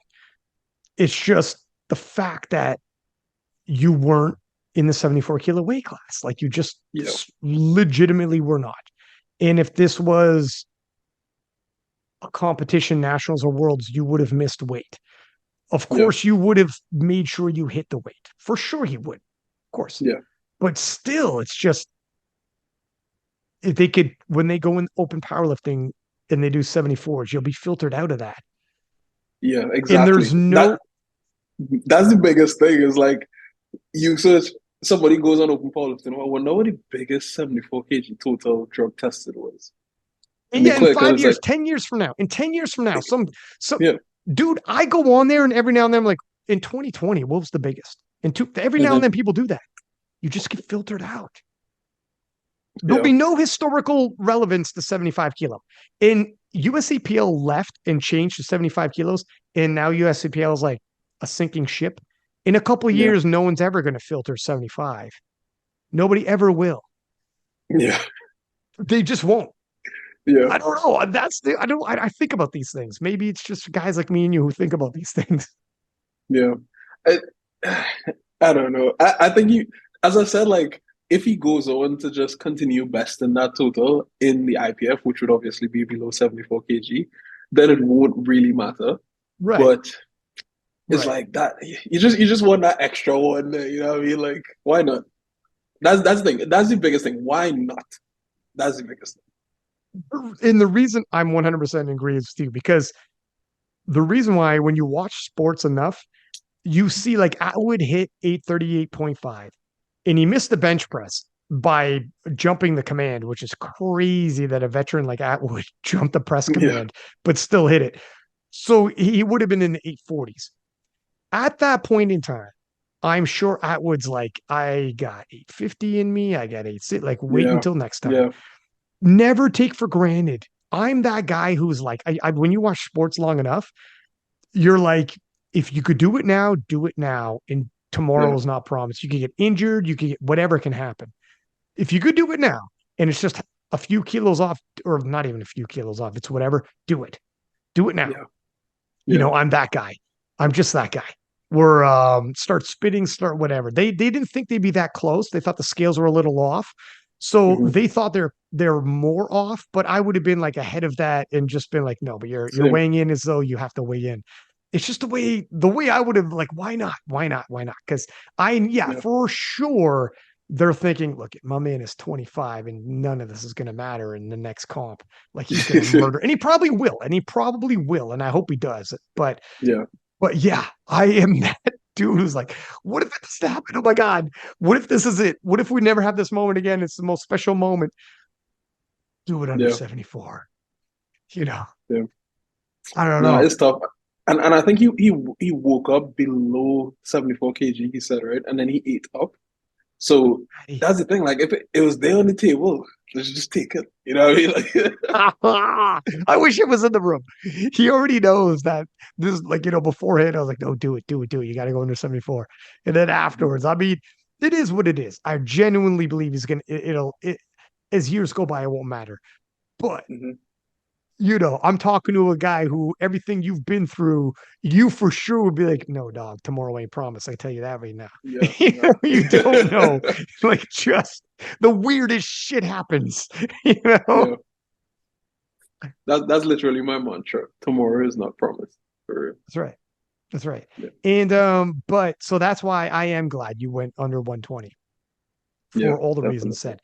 said. And when people look back and they're like, okay, we got the IPF world record. When they look into IPF or open powerlifting, they'll be like, holy shit. Yeah. Yeah. Rondel Hunt. Rondel Hunt. You can't erase his name. Yeah. Rondel Hunt is here. Um, but we'll see, man. On the day of, how did it feel though, being a USAPL Nats? How was it, man? How was the performance itself? We haven't talked about that much yet. Yeah.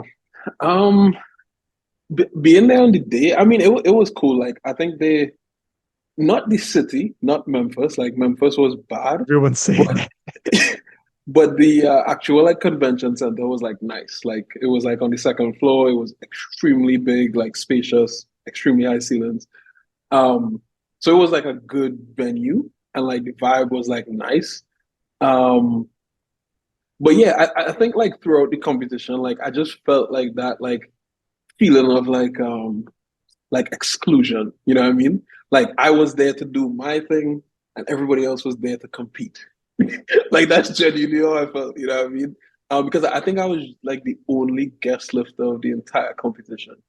Because Keenan ended up like getting him to like actually like compete. So Hmm. for me, it was like, oh yeah, well I'm just here to like do my thing and put up my total and compete against myself, and then these guys here are gonna like actually compete to be the national champion. So that was how it kind of felt throughout the comp to me. I was just thinking, dog, I should have thought of this years ago. Should have hooked you up with a good Canadian girl that would have made you happy. Got you dual citizenship, Playboy, and you be in Toronto 6 months of the year. You don't even got to be here all the time, man. You know, Yeah, just in the summertime, just in the summertime when yeah. the weather's nice, and then you go to Worlds for us, and let's see how this all works out. But I'll be scheming. You're an eligible bachelor too, man. You got a girl though.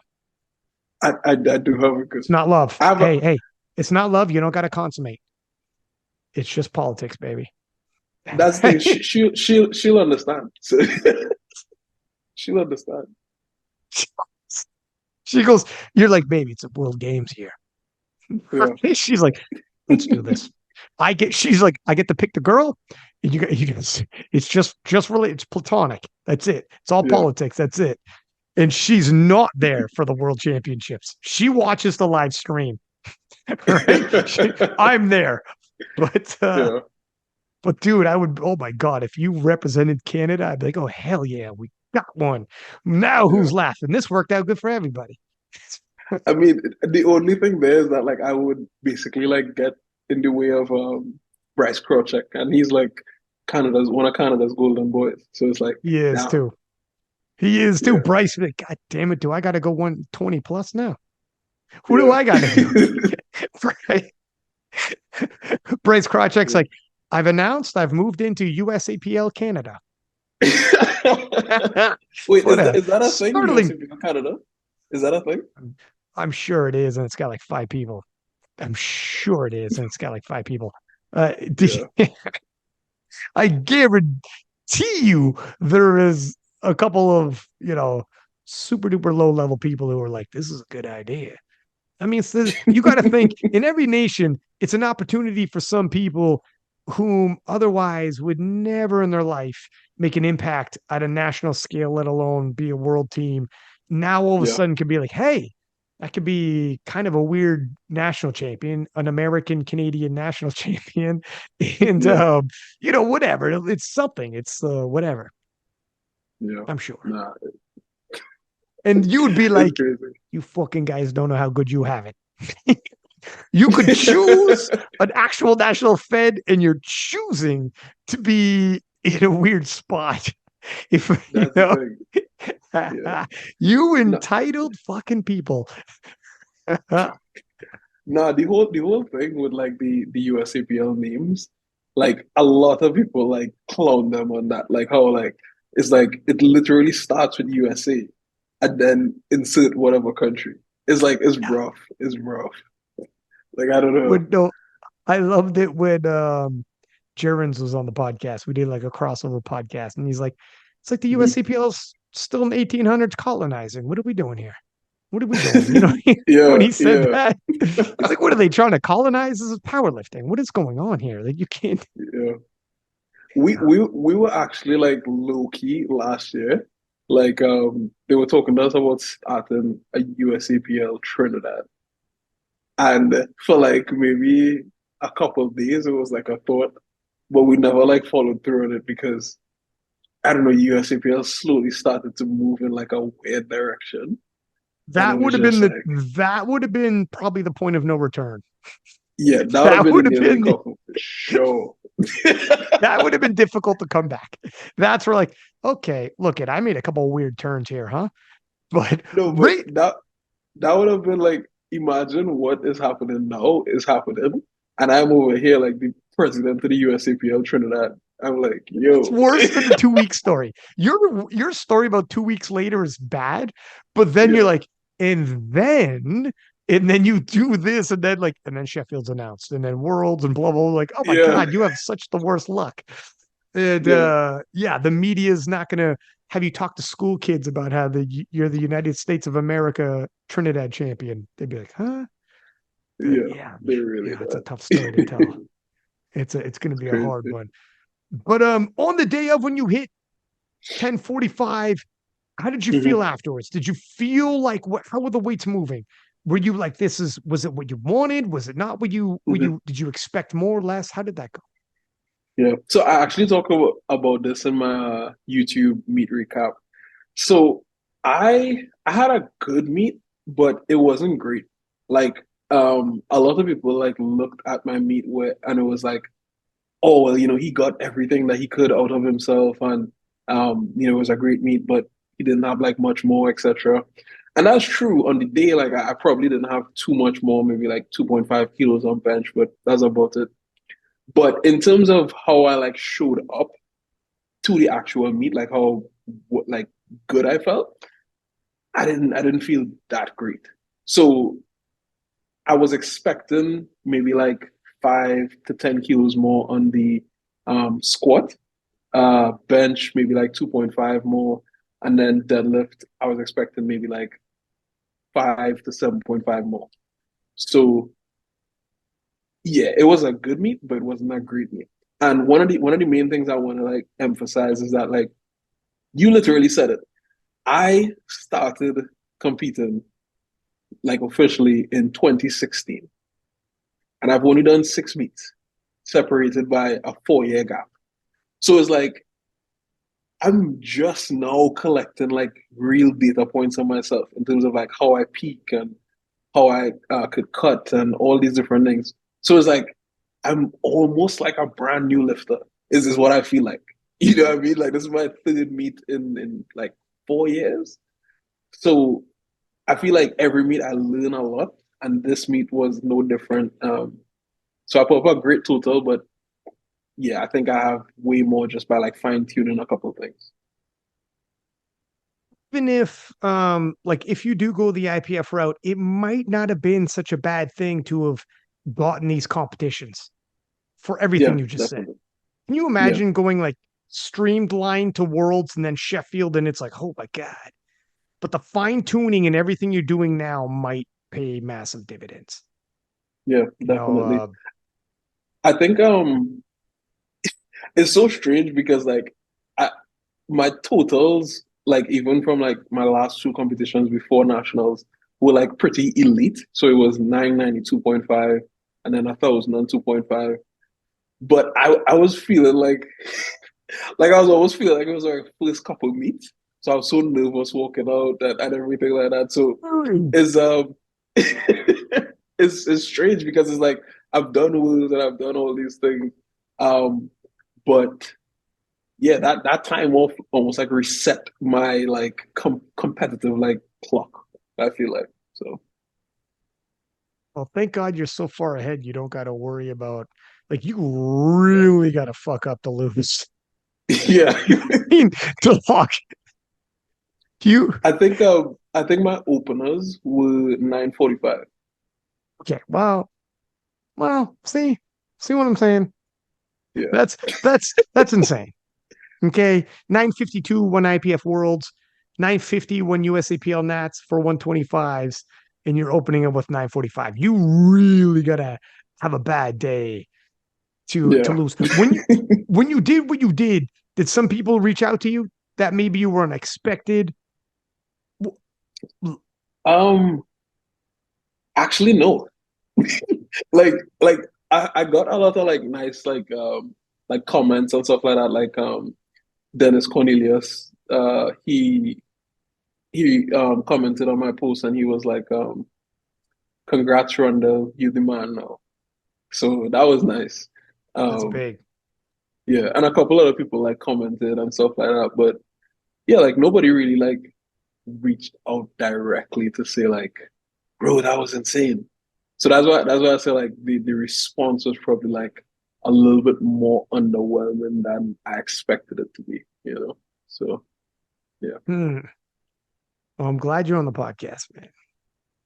You got yeah, to keep for sure. pushing. you got Yeah, you got to keep pushing and keep getting hurt and doing your thing like this. And we got to correct some of this. We got some definitely. ground to cover and time to make up for, and we got some we got some corrections, my friend. First half of your story, first two chapters, everybody's like, man, sky's the limit. I can't wait. Oh my God. Did you see as a junior, Yeah, he out totaled the open, went home, was a hero. And then next four chapters, like, whoa, holy smokes, did that get crazy? Then you yeah, come back and have that USAPL weight in under 120 and how you like me now moment. And everyone's like, damn, he proved them all wrong. He proved them yeah. all wrong. And the second half of your story, Playboy, it's a good one. It's a good one, It, man. it, it, here's what I'll say, right? If I do come back to the IPF, that performance that I come back with will be like like that would be so like how to put it? It would be so like rage filled and like full of vengeance. Like my objective with that meet would be to break powerlifting. Like almost say like you can't keep me down type of thing. You know what I mean? Yeah. So it's like it's almost like if I don't know if you remember the Dark Knight Rises with Batman when they broke his back and he was in the dungeon. Like that would be me for the next year, getting ready for whatever I do next on like an international stage. And then that meet would be the like triumphant rise where it's like, holy shit, this man is the best we've ever seen, type thing. In terms of the storyline, Mm-hmm.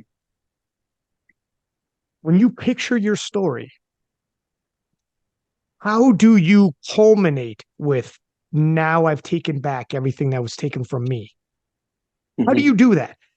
How, when you picture your story, what is it you need to do to be like, I've gotten my revenge? This is who I am. Now you see it. Now everyone across the powerlifting community across the world knows this is it. It needs to be a ridiculous performance by my standards, not by like the standards of like what is the world record at the time. So a ridiculous performance by my standards on a platform where everyone is watching. That is what would do it for me to say like everything has come full circle and it was all worth it type thing. So Are you talking, and let me know, correct me if I got this wrong. Are you talking about USAPL World Cup? You got to laugh about it. You got to have humor in the dark moments yeah. because So you just described USAPL World Cup. that is exactly what I'm talking about actually, yes. Yeah, I do it. I do it. No, but you're right. Yeah. You're right. You dude, your story would be freaking absolutely amazing if you were king of the world, Yeah. the world champion, world record holder. I would love it if you won best lifter. I don't know how the GL points are going to treat you. Doesn't matter. And then Mhm. you go to Sheffield and you have your Jesus Oliveras moment. And I freaking turn on a powerlifting or boxing podcast and you're in mainstream media and they go, did you hear about that guy? And they talk Yeah. about your story. And then people might be like, wait until you hear how good his story and the shit he had to deal with. And then when you win and do all this, it makes it richer. It's been a different Yeah. story, but it's almost better this way. That's where you could put your hands out and be like, okay, all right. Now you'll feel a lot. I think you'll feel better. Doesn't make it right. Doesn't mean, you deserve to lose those years, but you'll be like, all right, Yeah, it can end now. Now it can end. I'm not a fucking guest lifter. All right. yeah, I'm not stuck in a weird position.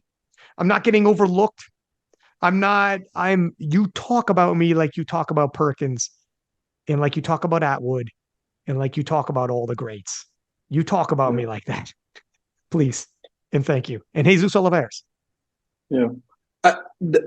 You know those like final deadlifts at like Worlds. I think mostly like it mostly happens on the woman's side where they like pull it and then they drop it and then they like cry because it's like for the win or something like that. I can't imagine myself doing that, but I think in that moment, like I like I would have to. You know what I mean? Like it's I like will cry. Are you kidding me? Anybody who knows what you've been through, I will yeah, meet you off the platform as soon as I'm done commentating. And I'm going to embrace you. I don't give a shit. I think everybody will. yeah, Dude, you know how happy people will be for you? yeah, Everything you've been through, you waited. This is like Yoel Romero before he fought for a title. He's like, how many years? How many years? He was waiting and he just kept saying that over and over, looking into the crowd. How many years? And that's what it'd yeah, be for you. You would be like, and can you imagine like SBD interviewing you afterwards? I interview for the IPF afterwards because they do it on the spot when the emotion's high.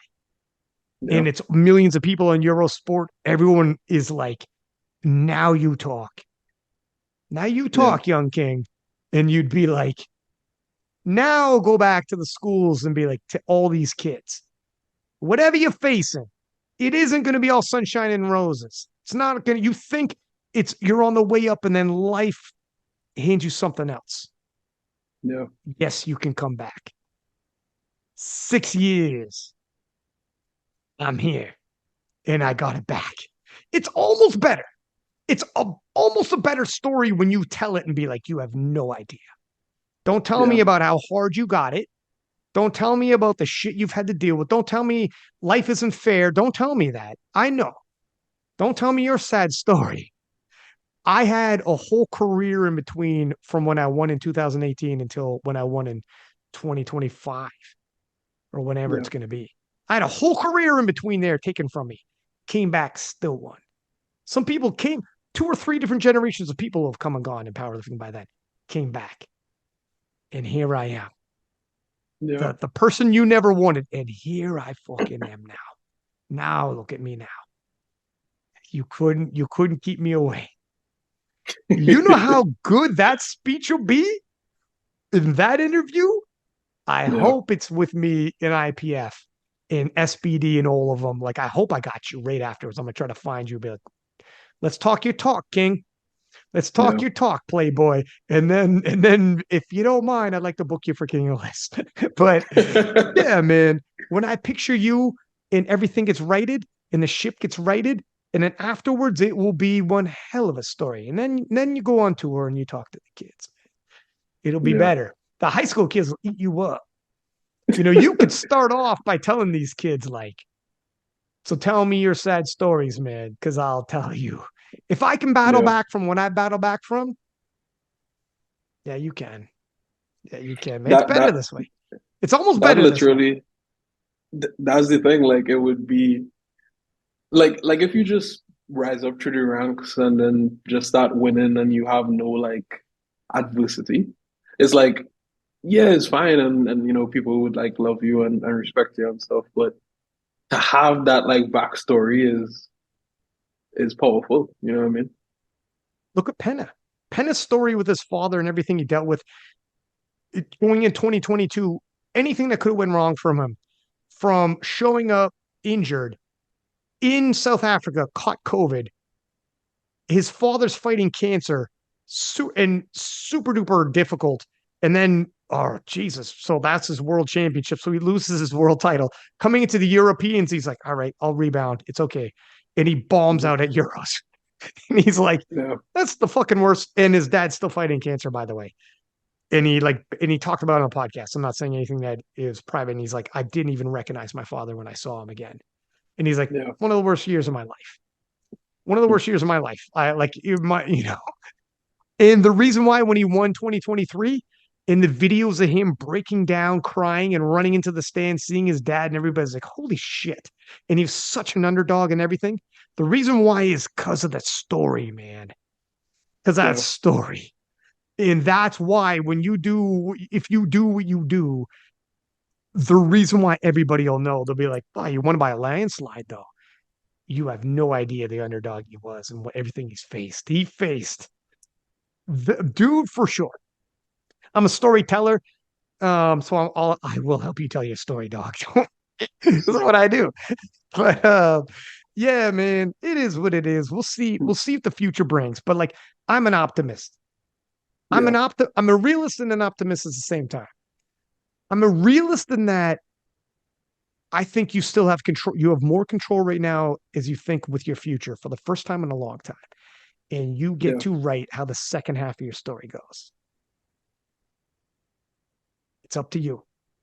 When you picture Yeah. it, when you picture it, no, it's totally up to you. And whatever you choose, Playboy, I'm behind you. Know I'm behind you 100%. I don't give a Yeah. shit. If you're like, dog, it's gonna be the World Cup, USAPL World Cup. I'd be like, all right, I got you. You've been through Yeah. enough. Don't fully understand, but I So, got you. You've been through enough.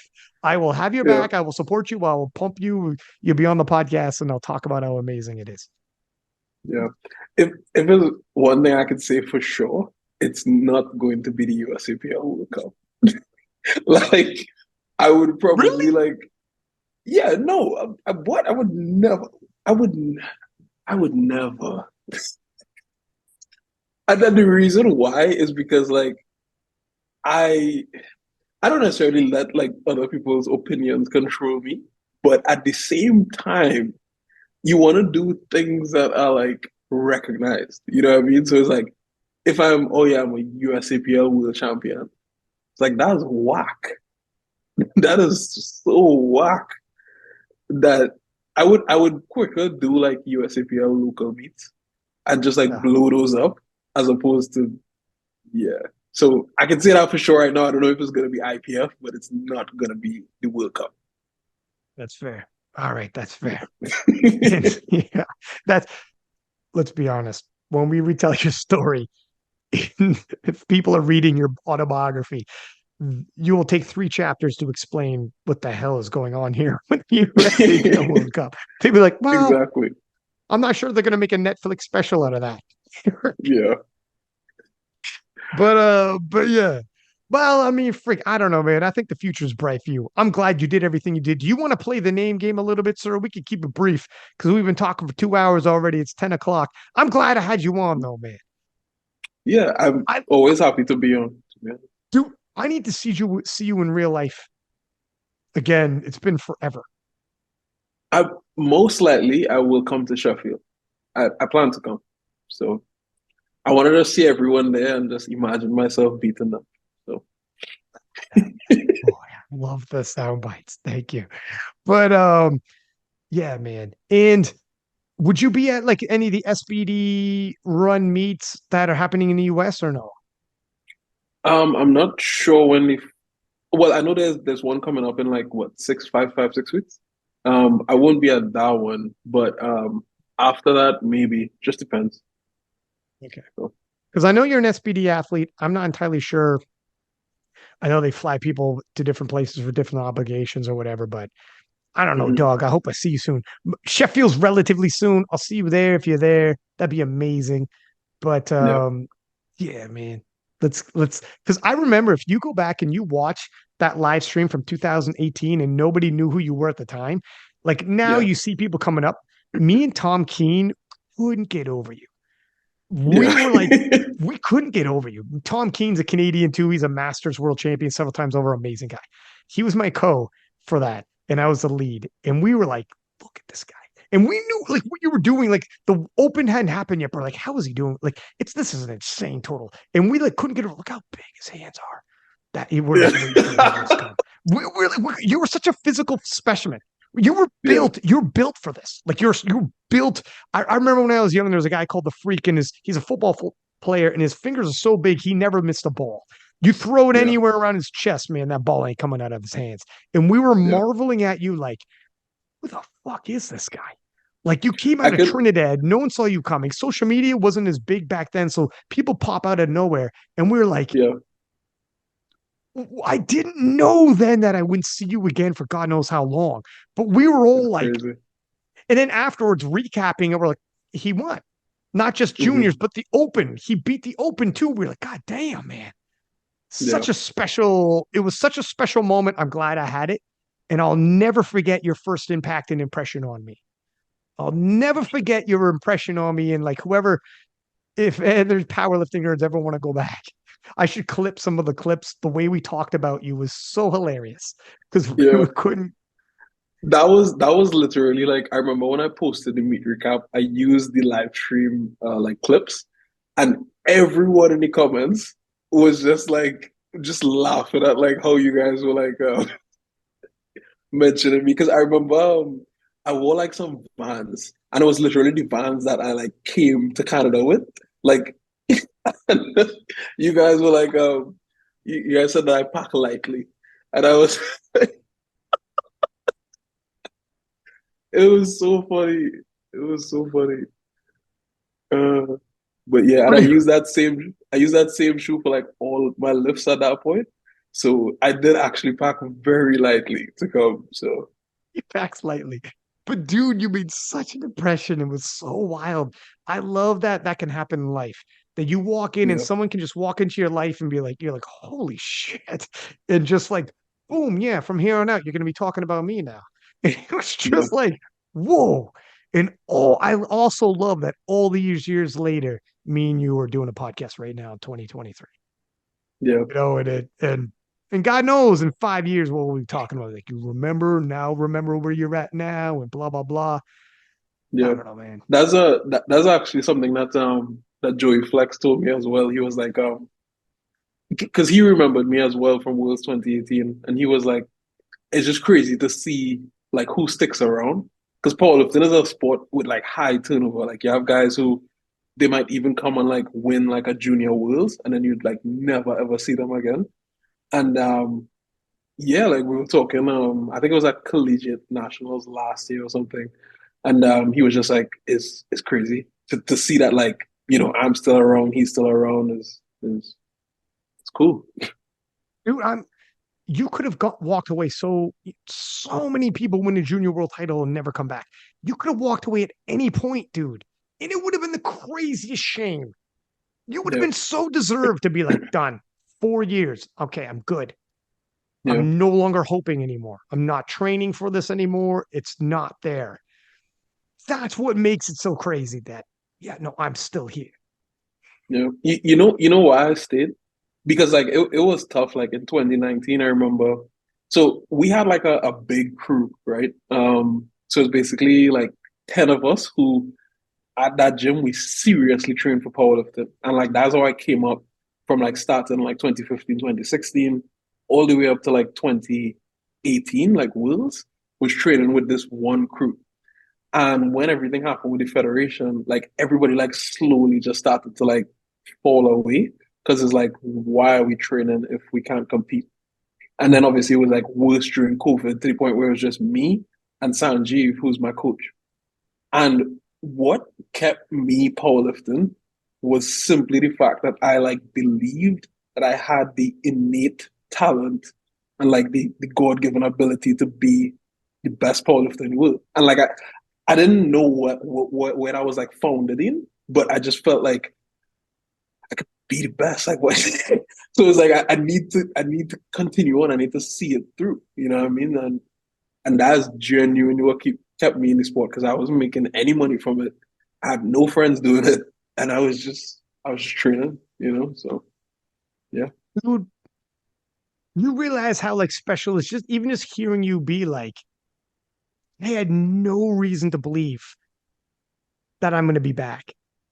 I Yeah. lost everything and had no light at the end of the tunnel at all for years, not months, years.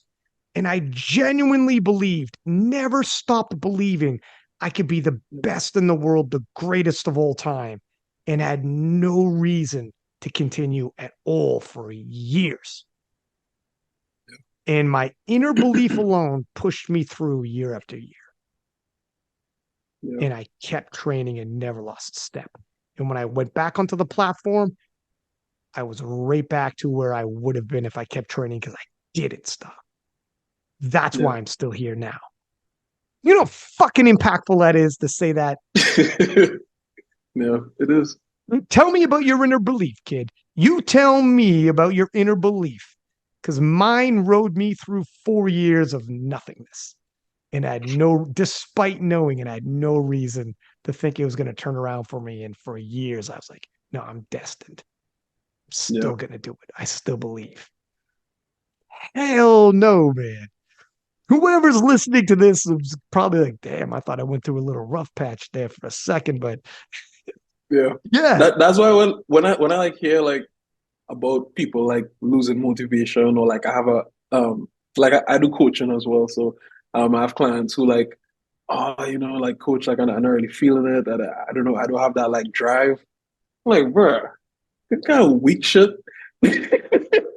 Because it's like I had, what I mean? Like I was literally like just doing this shit on my own in Trinidad, like with no like real like social media hype, nothing like that. And I was just getting it done. So it's like if you genuinely believe something and you could see that spark within yourself, regardless of if anybody else could see it, then you need to like follow through and see that dream out to the end. So yeah, and all that is what would like I think just come to like a pinnacle when I finally have that like performance on that stage, wherever it is, and just be huge. Dude, stop.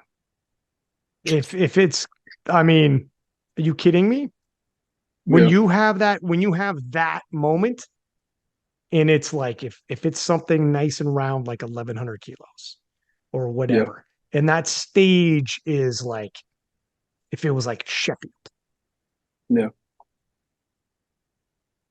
done, whole Netflix, you know, done. yeah, Everybody, it's crazy. And you would be like, you would tell that Rondell would go back in time and tell the Rondell when he's at the darkest moments of, be like, yeah, thank you for keep pushing, my man. yeah, You come back. It's worth it. It's all worth it. It ends like you always thought it would end. It's yeah, crazy. Some people you hear people talk about when you get older, you hear people talk about like if I would have really focused on this, I could have done that. It's like, yeah. shut the fuck up. You could have, you would have. You could Yeah, have, you would have. And you can for sure say that. Because you'd be like, yeah, no, man. I had every reason to walk away and be like, I yeah, gave my best. Yeah, I gave my best and it wasn't even me quitting. It got taken from me. I had an out. No, not when you yeah, believe. Not when you believe. And your revenge will be like when you do what you're going to do and you can be like, there we go.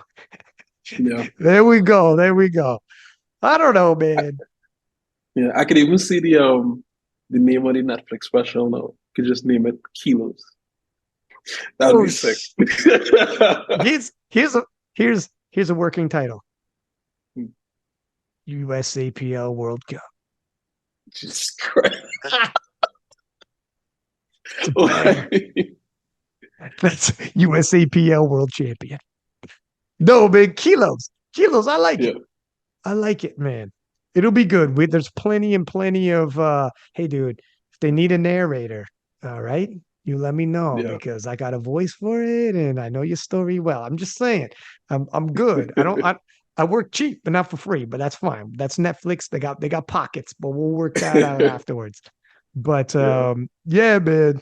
This is I'm glad I got you on the podcast, man. I'm glad we're back, and hopefully I do see you in Sheffield. Let's bang off a couple names real quick for the name game, and I'll let you go because we're treading over 2 hours, and we're time gets away from us. How about this, sir? Mhm. Tony Cliffe. Uh, okay, okay. First, I was gonna comment on like I guess like his most recent performance, but the biggest thing that stands out to me with Tony Cliff is his longevity. Like to Yes. be doing what he's doing at his age is insane. So I mean, if I could replicate that, then I mean, my career is just getting started. So it Isn't that inspirational though? Like literally. So for is. anyone listening, Tony's 39. I think he's turning 40 if he hasn't turned 40 yet. Been doing this since early 2000s. Been doing it as long as some of these guys who are and girls who are world champions now were born. And you're 100% right. Tony is like a Yeah, sort. He's hitting PRs. He's he hitting is. PRs at 40. If you can replicate Tony Cliff's in terms of his trajectory, you're fine. You're better than Yeah, fine. You're better than fine. You've got like 13 more years of prime, yeah, hitting your peak. You'll be peaking in 13 years. yeah. That's You're right. Yeah, I guess Tony would for sure be that guy. But yeah, He his would. longevity is phenomenal. I mean, Yeah. he's a legend in the game, and yeah. Um, Devin Williams. Uh, big bench and a quickly up and coming like athlete. Like I really didn't expect him to total what he did at nationals. Um, I do want to publicly say that his big thing was that he was going to outbench me, and he didn't. So yeah, I just want everybody to know that. But yeah, Yeah, he's on the podcast. He's a good guy. He's a funny dude, easy talk, and yeah, his progress has been quick. Like he's yeah, really shot up to 950 rather quickly. And hmm, he had a series of weird events that he talked about in the podcast that actually kind of, now you could laugh at it when he said the lifters or the spotters took one of his squats and he ended up front lunging it by accident. Another one, yeah, he yeah, is like people got to listen to the podcast, but he's done well for himself and 950 relatively quickly. Who knows what he ends up doing? He's yeah, tinkering with the idea of IPF. The problem is Bob Matthews is awesome. Well, Bob Matthews is going to, hmm, but Devin Williams is no joke. He's in the yeah. hunt, no pun intended. So let's see what he does. How about this one, Dennis Cornelius? A lifter before his time. I what Dennis was doing back in like 2016, 2017 was, I mean, well, clearly the fact that the world record total still stands is clearly like way ahead of its time. I can't think of a world record total on the men's open side that stands longer than that. Could you? Or Maybe Fedoshenko, probably, but yeah, that's an but anomaly like because yeah, there's so few 59s. That's exactly, one of yeah, those. yeah. And then Fedoshenko also had that whole like drug thing, so He popped. He popped. yeah, Exactly. so that's questionable. But yeah, from 66s go up is like that stands out. So yeah, I mean he was clearly ahead of his time and super strong and just a legend. So When people think about, and thank God you keep weighing in under 120, but when people think about 120, so think of Dennis Cornelius. They'll always remember who crossed the 1,000 kilo barrier first and the performances you put up. So I think your totals are going to be very hard to beat. You never know. yeah. Powerlifting's weird. People come out of nowhere too. Do you watch Junior Worlds, by the way? We got some freaks coming up right now. It's crazy. I I do, which is why like because I actually followed the guy who won 120 junior. Because I know his coach. And that's why he messaged me because like I watch Worlds. So it's like he knew that like I followed him and everything like that. So yeah, I watch Junior Worlds, I watch Open Worlds, I watch everything except the USAPL World Cup. So But nobody else does neither. But yeah. the 120s of Junior Worlds, Lebanon and Germany, like two nations that you in the German freaking Jonah, I believe is his name. Got that wrong. I apologize. He just started powerlifting like a year ago. Hmm. 21 years old, posted up a insane total in Etienne from Lebanon. Hopefully, I'm pronouncing it properly. Insane progress what he's made. These are the 120s that are coming. I Yeah, mean, yeah, you never freaking know. 1 year in Jonah from Germany did a phenomenal. Like it's crazy how strong these guys are. Big, yeah, huge, thick men. Like they're so young to be that yeah, muscular, that young. We'll see. We'll see, man. The future's bright for the 120s. We got legends like Tony Cliffe, and then we got the young guys coming up. And then yeah. Bob Matthews coming over. Exactly. I would love though to have someone like at my body weight who is like in that 1050 range. That would be insane. That would be like that would be probably one of the best like watches just because of the weight being moved. And then obviously the head to head, it would be insane. That's something that I've never really had. Like I've never done a competition where there was someone there with me that like if I didn't go 9 for 9, I'd be done. So I'd love that. We'll see what happens because Bob comes over representing US. These young fellas are super young, but you know how much they can gain when they're that young and they're just starting out. And then Yeah. when you come over, by the time you come over, if you come over, I don't want to speak for you, but if you come over and end up at Worlds, these guys are getting the once they start winning Junior Worlds, they go into the Open because Junior Worlds this doesn't fill you up like anymore after you've won it. And they come Yeah. over, if their totals start popping up like it can, we'll see, man. By the time you come over, there might be some rumbling. You know, we might Yeah. have ourselves a good old fashioned rumble. And God knows Tony Cliff just doesn't seem to fade, man. He gets Yeah. better, you know. I, There'll be some legends too from previous years. yeah. I wouldn't be surprised if that Dennis Cornelius record gets like chipped. I don't think it would be like beaten like crazy big, but I do think sometime in 2024 that record would be chipped maybe like 985, 990. Like, uh, like especially if Bob Matthews does it. I don't know what Bob Hmm. will be. It just depends on what Bob reacts to with added body weight. Sometimes it Yeah. explodes people's totals. Sometimes it doesn't bump your total like you think it's going to. It Hmm. depends. Like Yeah. Bob's a freak regardless, but we'll have to see what happens there. I'm very interested. I'm kind of excited him going. I'm a big time Bob Matthews guy though. Big Yeah. big believer in Bob. I think everyone is excited about everyone going to PA because it's like Powerlifting American Nationals itself will be a dogfight, and then to see the guys who make it out of that to Worlds, like it will be like it will be so interesting to see like a Bob Matthews on the world stage. Like imagine that on like a live stream. Well, you'll be there, but imagine like that seeing that is like it's just be weird. Dude. Imagine Ashton, Bob Matthews, Perk, Petrie, these guys at Worlds. Yeah, Now, Petrie's got to go through Keiko, Gavin. It's a murderer's row. Like that, Keiko, for God's sake. Like Keiko, you know what I mean? Like this man doesn't miss.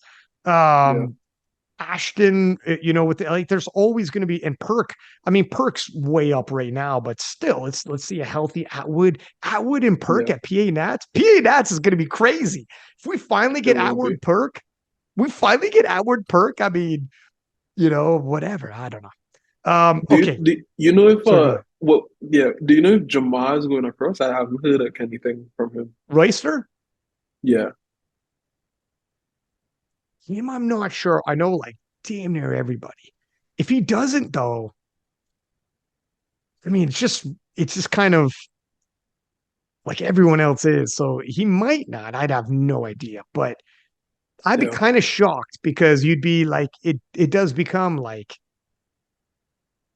USAPL views are going way down anyways, but it'll become like, It'll I be don't know tough, what's yeah. gonna happen. It'll be It's tough. just It's rough. tough. Yeah, yeah, Yeah. it's rough, man. It's rough.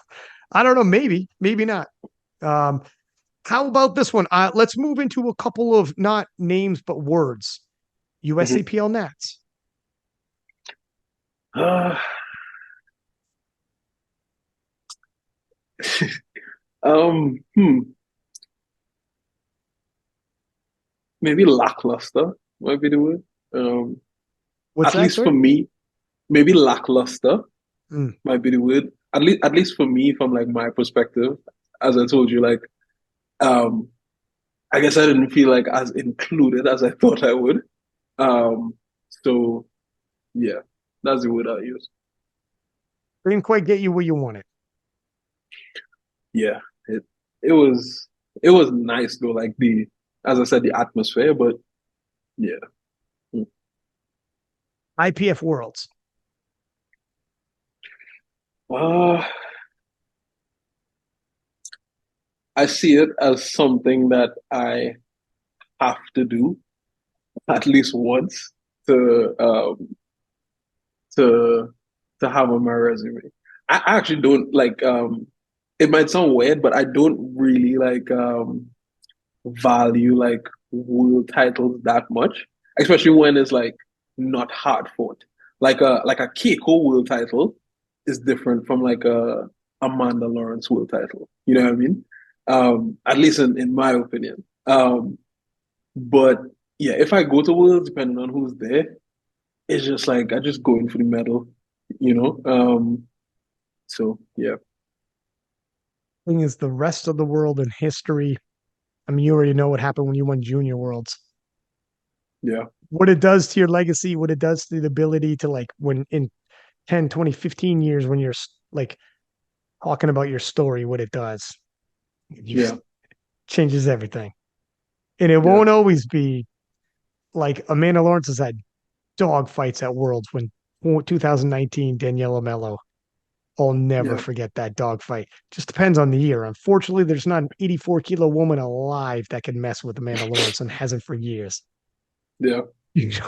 If the Riz, God bless, stand up and show up. But it is what it is. How about this one? Sheffield. Legendary. That is that is the stage that I like. For me, when I look at like the pinnacle of drug tested powerlifting, again, I don't know what the World Games is going to be like. I know their goal would be to just blow it out of the park and make it be the biggest thing we've ever seen. So I just think like Sheffield World Games is like pinnacle, and then IPF Worlds maybe like right below that. So yeah, Sheffield pinnacle. That's what I think. Not just tested either, Playboy. They got nothing like that on untested, I promise you. Yeah, definitely. How about this? Trinidad. Um, Trinidad has a lot of problems, but at the end of the day, it's home. So that's the word that I'll use. It's home. I like being here. It's cool. I've gained a lot of strength here just because there's not many distractions. So yeah, it's home.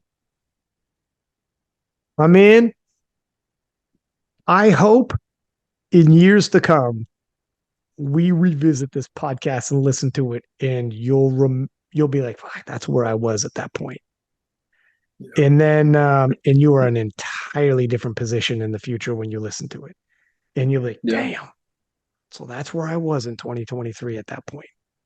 And everything you're feeling and all the hopes you want. And I hope you in the future is looking back, listening to this podcast, listen to me say this right now, and you have achieved all those things you needed to just wipe clean. If not wipe clean, validate and make you yeah, at peace with, and make you at peace with. And your story is exactly what we said your story could be. It is. yeah. And what a freaking story to tell, my friend. What a story to tell. But I appreciate you coming on the podcast, man. And I mean this, the door is open. The door is always open. I'm going to sing your praises regardless. And you don't have to be like prepping for a competition or anything like that either. I would love to have Yeah, you on just whatever. We could talk about competitions coming up. You jump on, I get your thoughts on it. Or a competition that yeah, just passed or whatever. Always feel free to drop me a line, dude. It doesn't have to be just me and you. We could jump in with a panel full of people and talk about things like I always do on King of Lifts as well. I got you back, Playboy, and hopefully I see you in person soon enough. and the picture gets clear and the picture's bright. Definitely. Thank you for having me. Always a pleasure to be on. Sure. You bet, my man. You bet. Everybody listening, please do subscribe. Give us high ratings. Until next time, Six Pack Lapadat. Six up. And we are out.